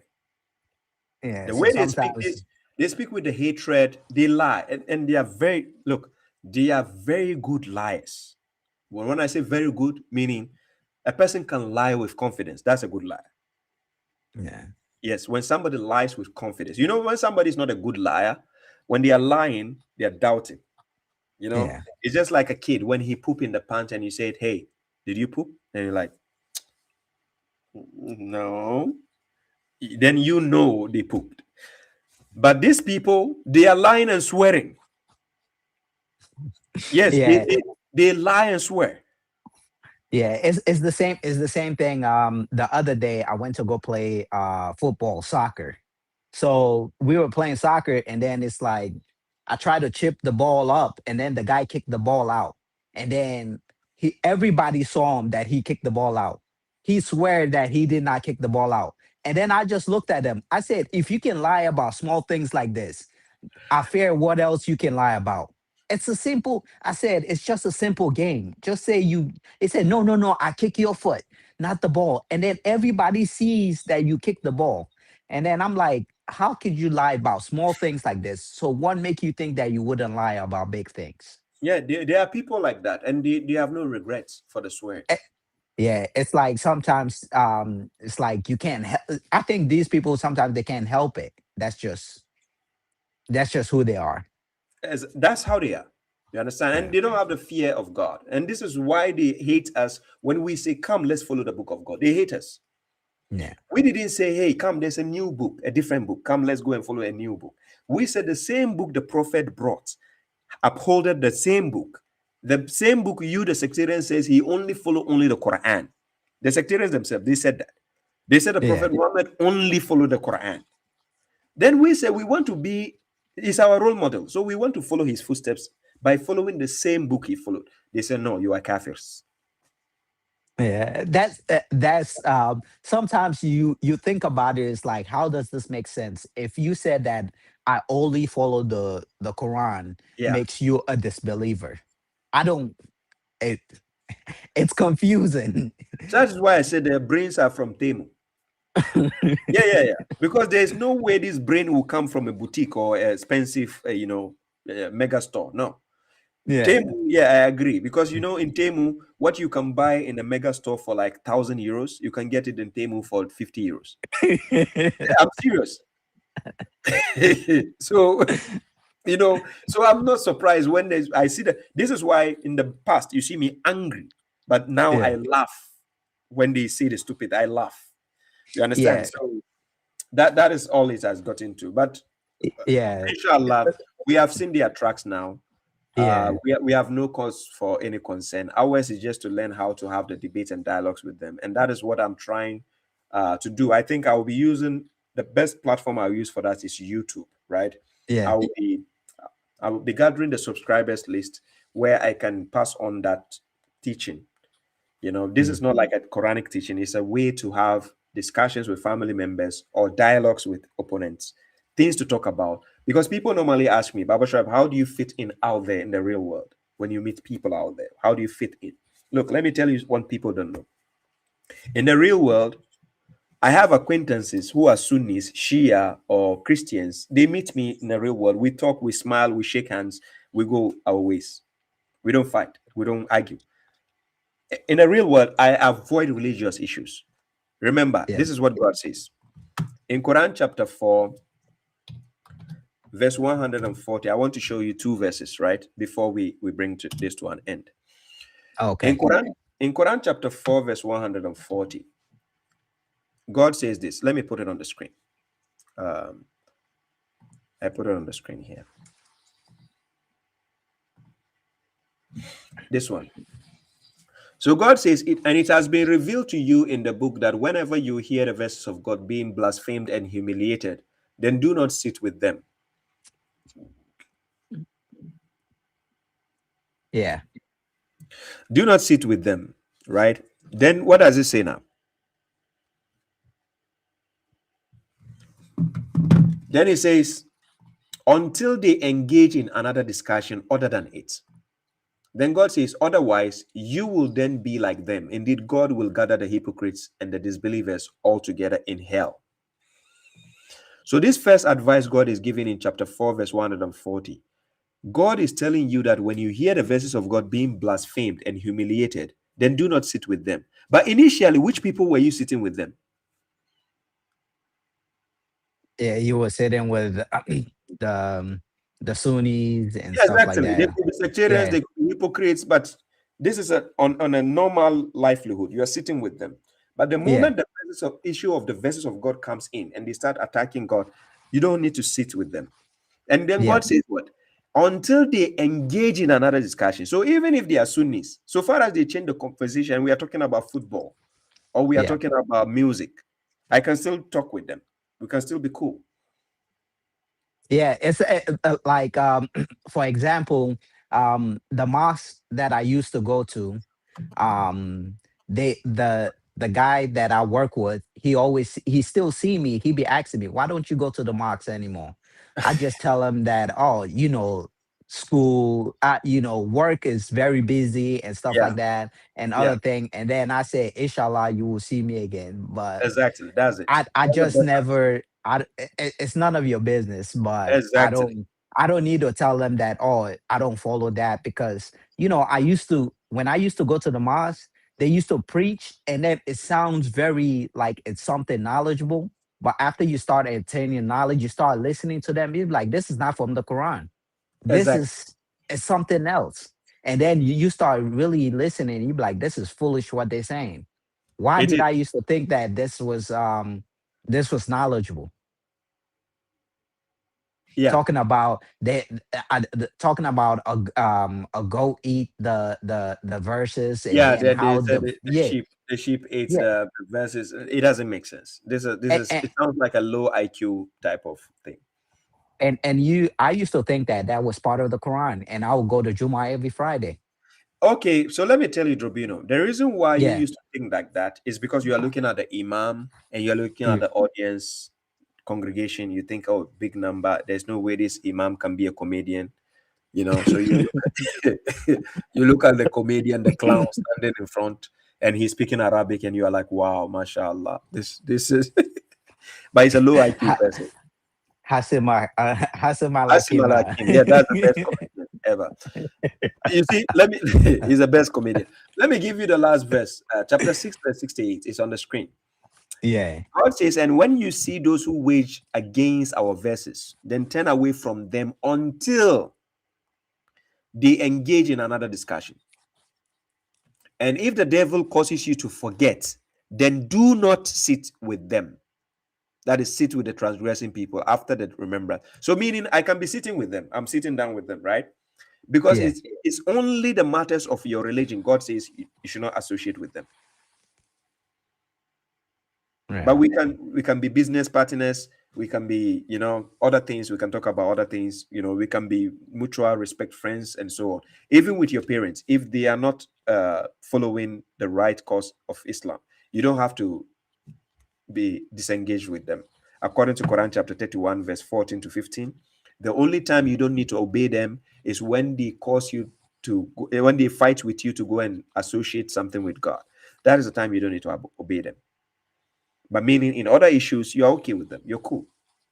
So similarly, when you are sitting with a group of friends and they are mushriks, they are sectarians, you can be talking about something else. But the moment they start to blaspheme the verses of God, you tell them, hey guys, I'm just going home. I'll come back later.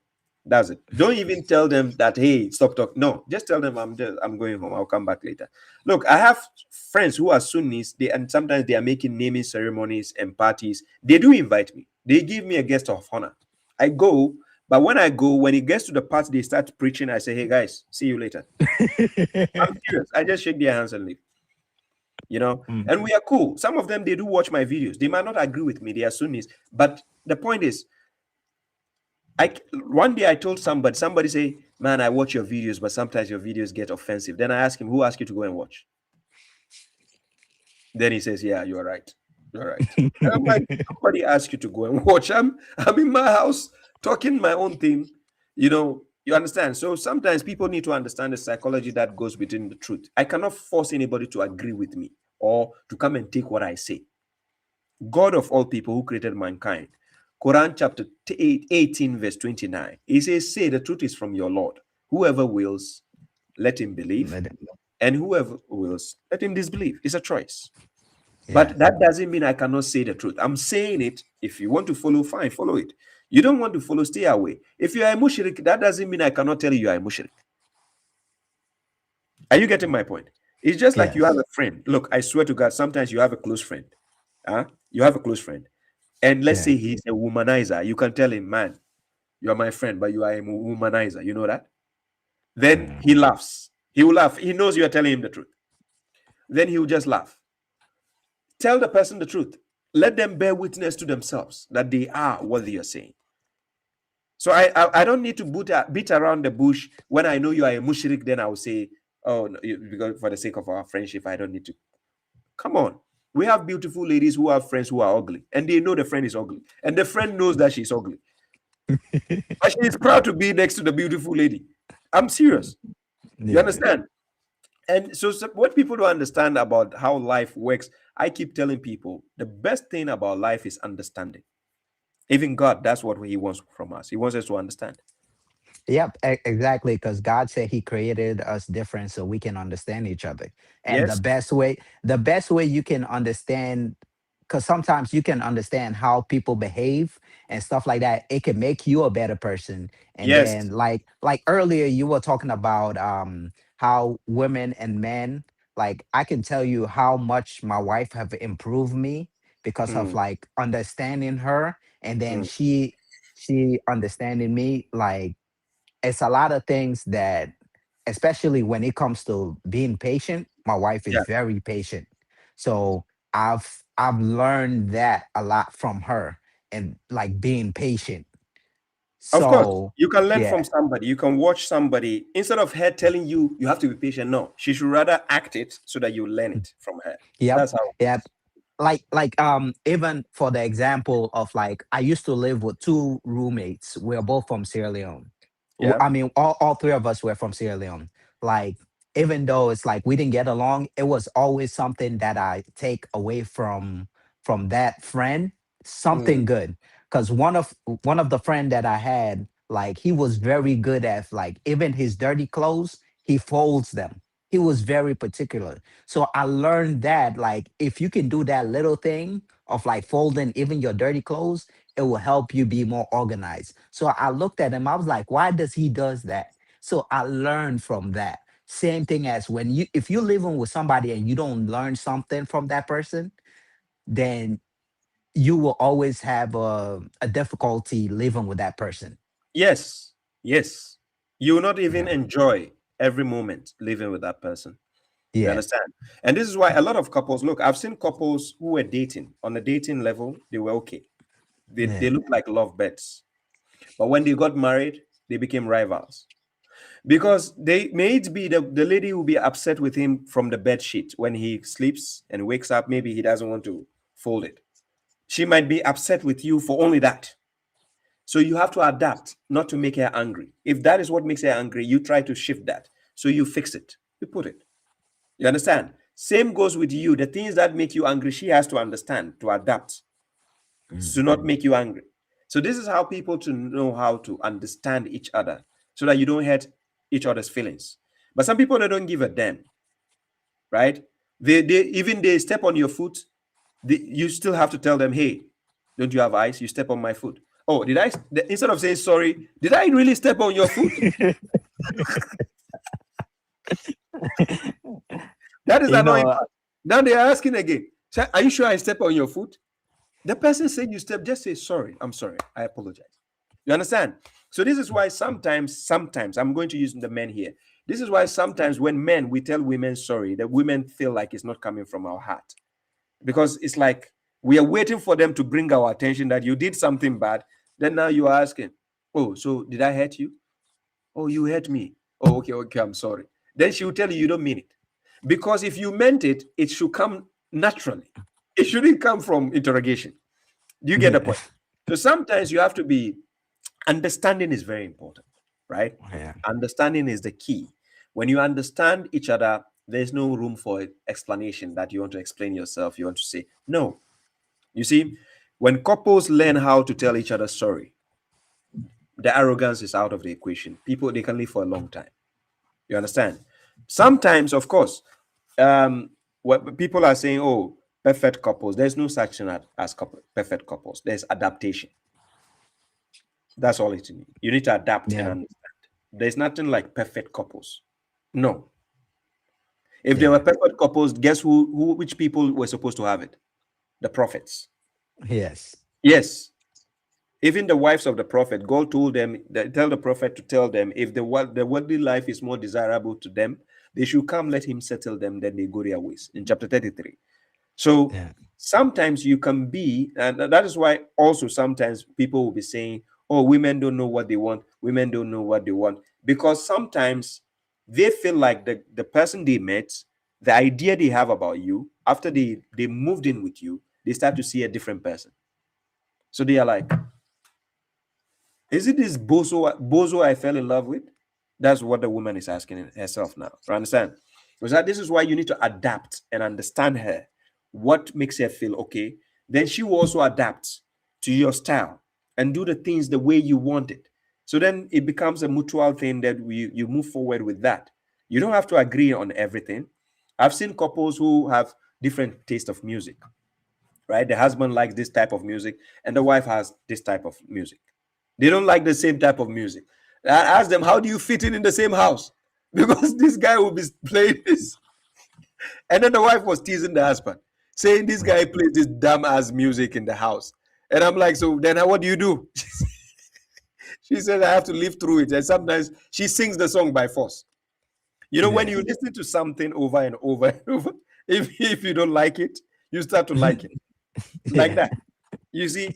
So people would think, okay, when you need a perfect couple, you need to like the same things. No, it's boring. When you both like the same things, it becomes boring. Yeah. Because there's nothing new. You understand? It becomes boring. The idea of relationship is somebody, the partner bringing something that you don't have. Yeah. That's what it is. So then each party has to make each party better, improve. You know, it's like you will love to learn from that person to help the person become a better person, whilst they are also helping you feel good. You see, and one thing I told, I want people to understand is, you as a person always try to understand how you can be happy by yourself, what can make you happy, and how you can make yourself happy when you are stressed or depressed, before trying to put your burden on somebody else. Yeah. You see, when people don't know how to make themselves happy, they end up doing the blame game, blaming the other partner for everything. But if you know how to make yourself happy, even if your partner has to go to see her friends or you have to go to see your friends, your other partner can survive. They know, but they have other options on what other things that they can do to get themselves, you know, because couples, look, it gets to a point you feel like you are just roommates. You understand? Yeah. Sometimes it will just get to a point you feel like you're a roommate, and sometimes you wake up, you don't even want to say hi to each other. Yeah. And I don't it shouldn't be like that. It should be a point where it's like you're comfortable with talking to each other. You don't want to be a roommate. Thank you. But those times will come. It's part of adaptation. That's why I call it adaptation. Because you need to see those signals to understand. When you see it, you have the intellect. Then you know, okay, now this part is toxic. Let's fix this. Then you tell each other, okay, we need to talk. Let's schedule a time to talk. You don't talk when one is angry. Yeah. Seriously, it's a bad timing when you talk when one is angry. One is angry because that person out of sentiment can say something that sounds like insult to the other party. Yeah. It's a bad timing. So if one person is angry, the best time is to schedule a time and say, okay, let's talk about this later. Fine. Yeah. Then at the right time, you can see each other saying sorry, sorry. Then you move on. But yeah, that's one thing I learned from my wife. Like whenever she's upset, she will not say anything until she feels like it's calm enough for her to. So as for me, it's like I feel like every time I'm angry, I have to say it. So now I'm practicing that how to. It's like it's not everything it's in your head. You have to say it immediately. So you have to. So I'm learning those things.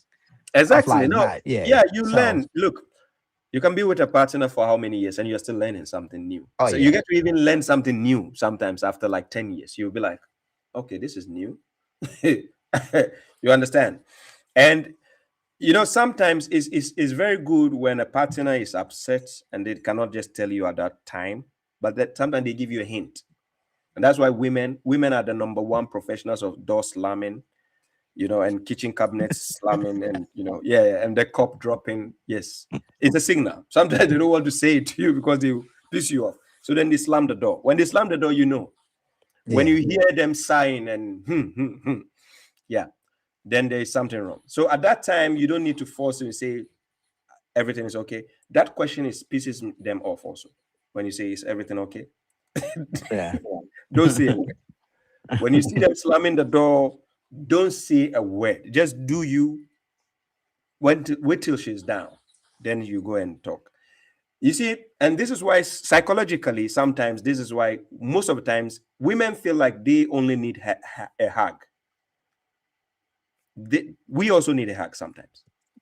Yeah. If you get what I mean. When I say a hug, when somebody is down spirited and they are feeling emotional and they are down, all you need to do is pull them outside and give them a hug. That hug is comfort, right? It gives the person assurance that you are there.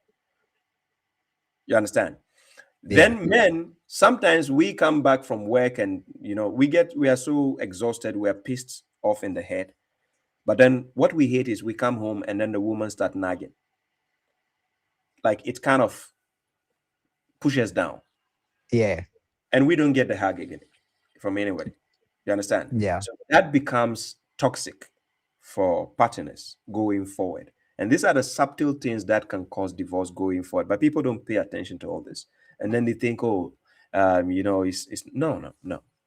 Because how come the person you fell in love with, you were so dreamy about them all of a sudden, but when you marry them, all of a sudden they become like toxic. You're like disgusted. You are disgusted. You're like,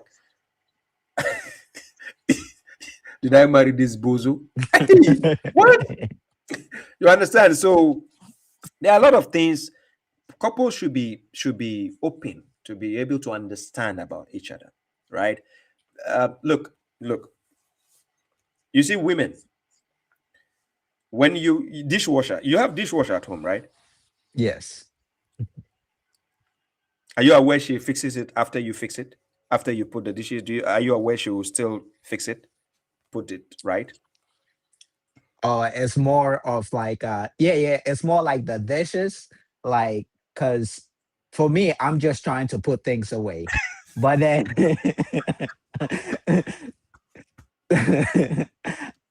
it's like I need to look at you with the glasses. Yeah, I know. Yeah, I'm just trying to put things away so I can get on to the next thing. So yeah, look, after let me tell that, you. yeah. The point is, if you do it your way, she cannot Yeah. sleep. Yeah.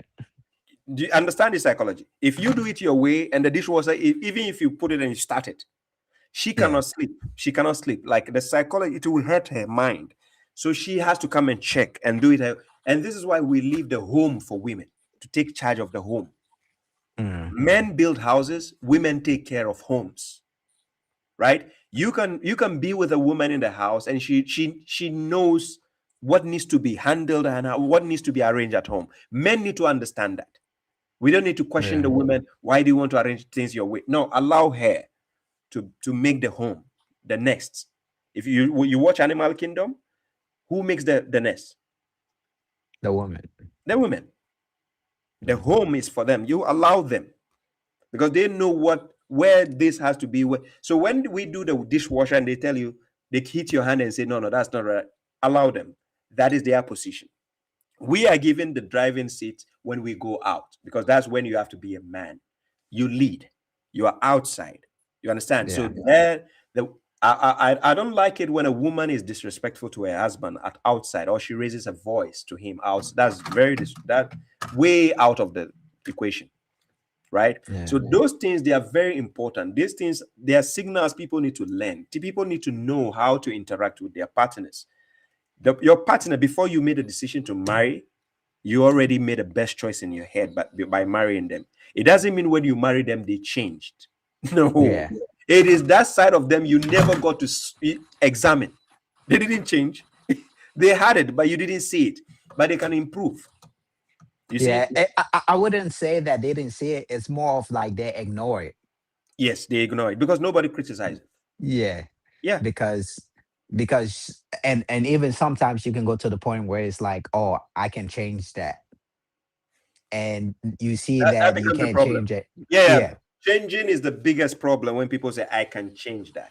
Look, the reason why God made divorce flexible, it gets to a point when you feel like this train is not moving forward.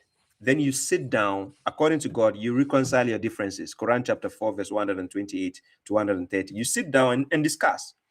Going forward, can we do this? Can we do that? Can we do this? If it doesn't work, you check the boxes and you feel like, okay, 8 out of 10, we don't match, we don't cooperate. Then you can discuss if you want to go for divorce. I've seen couples go for divorce when they are not actually rivals. They don't hate each other, but they are divorced. Because it gets to a point going forward, you guys don't cooperate in anything. Yeah. So in order not to take it to the toxic level, is best to call it quits. Yeah. Yes. You don't need to. But the moment you can improve on things, that makes it the best option going forward because that shows there's understanding. You know? Yeah. And sometimes those things, couples need to sit down and laugh about it. Yeah. Yeah. And laugh about it because it's interesting. It's funny to talk about those things and laugh about it. You understand? Like there's one husband who told me, I saw one man from Nigeria. Then we were talking about snoring, right? And then I was rather teasing him, thinking that when he sleeps at night, he snores. Then he said, no. He says, guess who snores at home? So then I said, please don't mention it. His wife was there standing there. When he said, guess who snores at home? And I told him, please don't mention it. Then he said, why? I said, I don't want you to die when you go home. So please don't mention it. Then the wife said, if he's a man, let him mention me. Like, because we were talking and joking. Right? And then she said to me, if he is a man, the husband is a man, let him mention who is snoring at home. He says she, you know, I had a talk with them. She has a snoring issue. They tried solving it. They went to hospital. They did everything. But not knowing that has been with her since time immemorial. But nobody ever criticized her. What if everybody around her was everybody around her was a deep sleeper. So sometimes if you're a deep sleeper, you can sleep through that. Thank you. So the family members never criticized her till when she got married. So the husband thought it just started. So when he did his research, then her mother told him that she's a snorer. She snores. So what did the husband do? He has to adapt to it, find a way to cope with it. Yeah. So he found earplugs. Yeah. That's what he uses. He uses earplugs to sleep. Because you love the woman. So are you going to divorce her because of snoring only?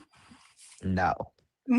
You understand? So this is something that people don't understand. Just because, look, I've seen couples whereby The snorer, when the snorer happens to go to bed first, the other one who doesn't snore sleeps on they have an extra bed in another room. Then the other one goes to sleep there. You understand? Because some people, like, snoring is a turn off for them. You ruin their day. They can't handle, And when, especially men, when we are extremely tired, snoring comes naturally. When we are extremely tired. So, but anyways, Robino, I need to leave the topic here for now. I think from marriage issue, from Islamic issue, we went to marriage counseling. But Now I think that's all relating to religion. So no, it is it's related. nothing. So. It is as a matter of fact, right? It is as a matter of fact, it is. Now you see the issue that people don't understand is they think Islam is strictly God. Yeah. But that's not how it works. God placed your livelihood in between. What did he say? He created the night and the day as two signs and made the day visible so that you can go and seek for your livelihood, the favors of God. So seeking for your favors of God, your work and everything is also part of, your deen.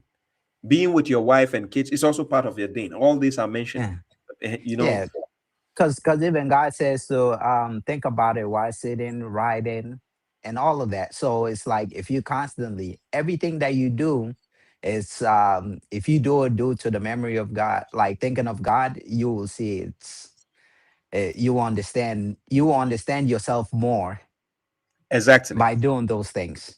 Yes. So that is the point. But anyways, thank you very much, Robino. It was nice having a conversation. I think we were talking for more than 1 hour. Oh yeah, I know it was a good conversation. I appreciate it. You're Sometimes, welcome. You're welcome. sometimes, when you learn a lot from somebody, sometimes it's always good to to um to understand that. And then it's like nowadays when they ask me, it's like, where did you get your Quran? I be telling them I got it from a guy named Baba Shuaib. You can go talk to him. It's like, what? Why are you using this translation? I said he used that translation, so go talk to him. Tell them I'm available for interrogation. And then I can also question them. I'm available. Yeah.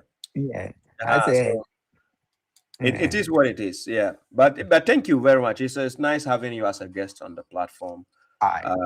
Yes. And whatever it is, I think, let me see. Next week, God willing, by next week, middle of next week, we'll be in Ramadan already. So hopefully Ramadan might start 18th, 19th. Wednesday, Thursday, we're there about topmost Friday, because the new moon will start developing from 17th, 18th, 19th. That's the calendar. But anyways, I'll be doing a program next week, God willing. So I'll be tackling on these issues. But thank you very much. By the grace of God, next this Ramadan is gonna be my second proper Ramadan. So wow, mashallah. Last, because I used to break and fast the wrong time. Sure. So this year is gonna be the second year. So by the praise of God, we can complete it. Exactly, inshallah. Thank you very much. Thank you. I appreciate that. God bless you. Wa alaikum salam. Peace. Yes, guys, that is Drobino calling us a guest. As usual, I need to bring this to an end. Somebody asked me a question. Hakan is asking me a question. He says, will you explain the part of ablution regarding the lower limbs? Some say washing feet, others say wiping the top of the feet. And I'm aware that you say that it literally means legs. Will you please explain it explicitly? May God be pleased with you. So when you take Quran chapter 5, verse 6,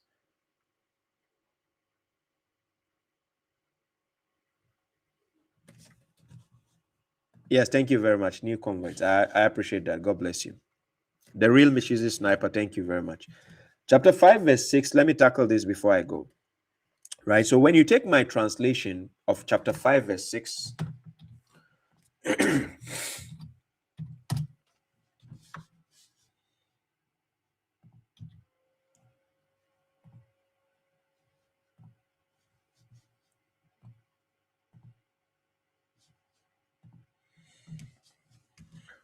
Yeah.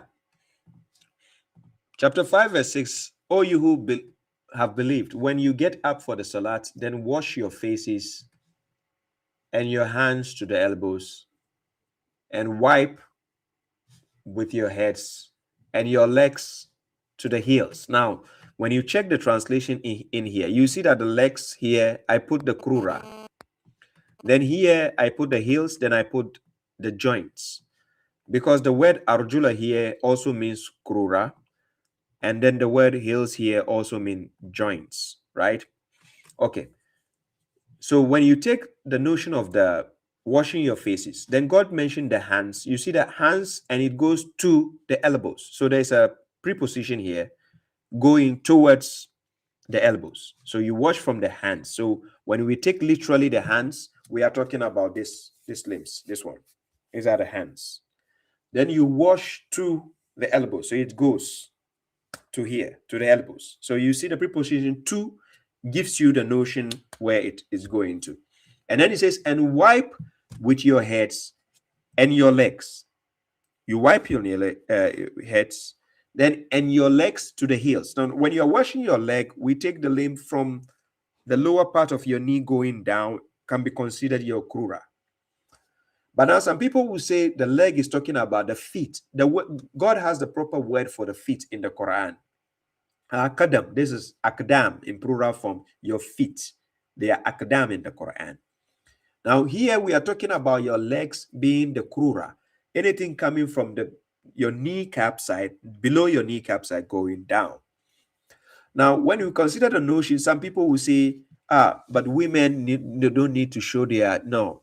The Queen of Sheba, when she came to Suleiman, she raised her clothes and it says her shin was visible, right? The shin of a woman is not the issue here. We are talking about wiping your leg downwards to the heels. Now, downwards to the heels meaning you go over the feet top, the top of your feet, just like you're washing your hands. You see, you wash front and back. When God says wash your hands to the elbow, you're washing front and back. The palm is included with your hands. So wash your hands, meaning the palms, the up and back. So goes with the same flow, your legs to the heels, your hands to the elbows, your legs to the heels.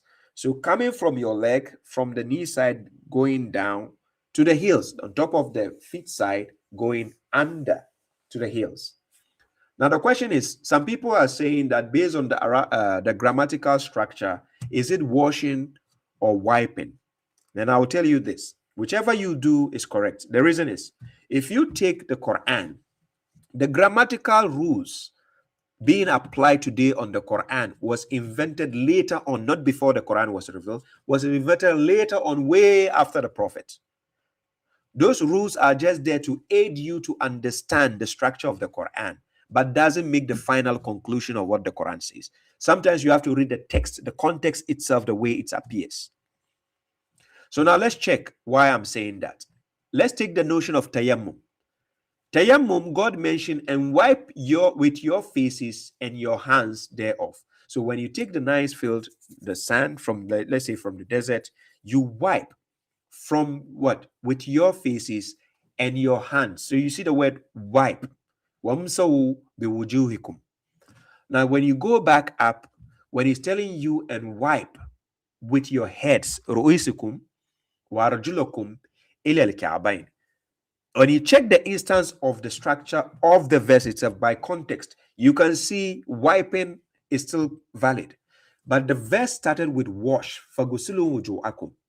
So even if you understand it to use the notion of washing still, because when you say washing comes in different formalities. I can put water in my hand, then I do this.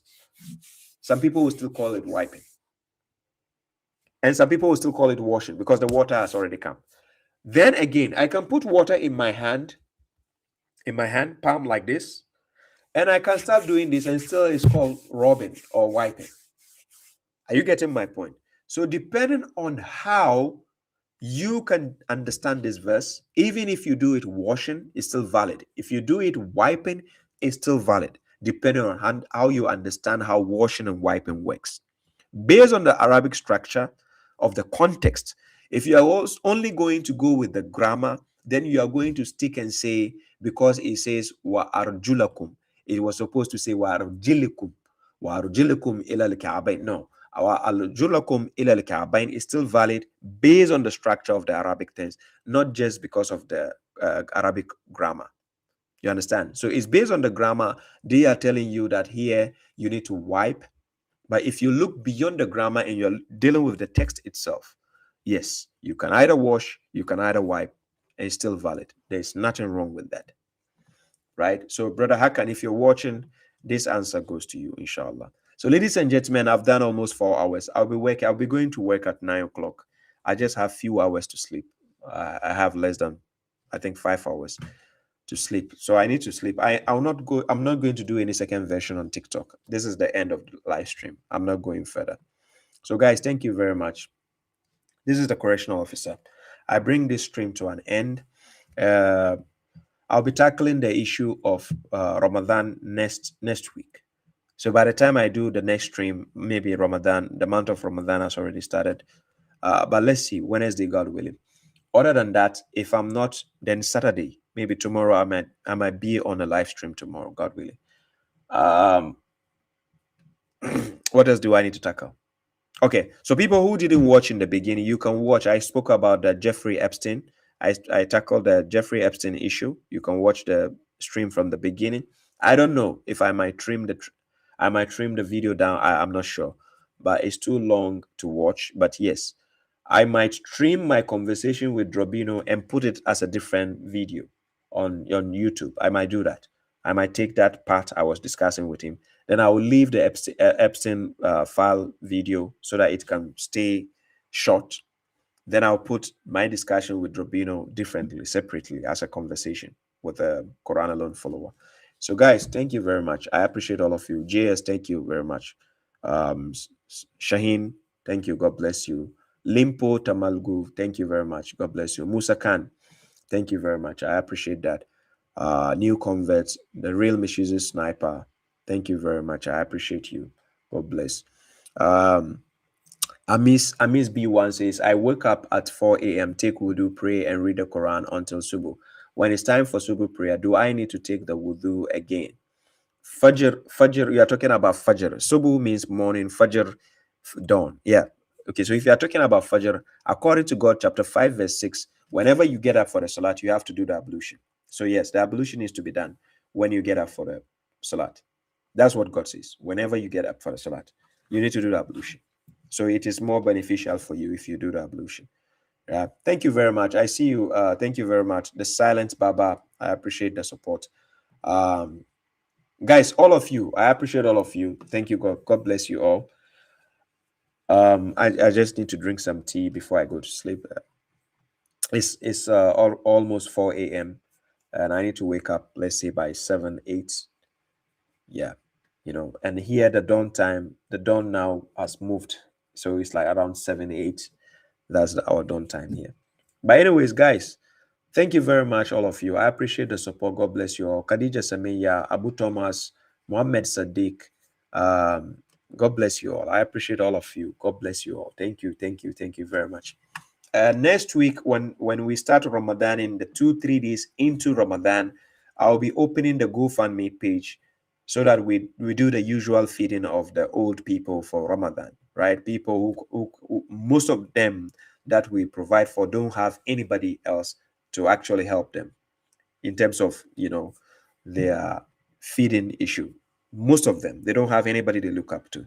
So it will be beneficial to actually help such a people if you are looking for the blessings and rewards from God. Thank you. I see you, Flashpoints. My brother Zaid Salam. My brother Elliot, I see you. Greetings to you. Peace to you, brother. I see Halal. Thank you very much. I see Safe Mumin, man of God. Guys, for all those who are on TikTok, I see use boy money. Yes, all of you joining. I see Gul says, what are they talking? Okay, that was an earlier statement from Gul. So guys, thank you all, ladies and gentlemen. Thank you for being present. For those watching on Facebook, YouTube, TikTok, and also for Drobino for calling in. We had an interesting conversation. God bless you also for the support. New converts, thank you very much. Till we meet again, hopefully, if I happen to do a stream on Saturday, I'll let you guys know. I think it's been 2 consecutive Saturdays I didn't get to do a live stream. So hopefully I'll try to find the energy to be online. But let's see what happens. Thank you very much. God bless you all. Yes, and JS, yes, I'll get back to your question that you asked me, inshallah. I'll answer your question. God bless you all. Thank you very much. This is the correctional officer bringing this to an end. Always give them a reason to remember your name. The correctional officer.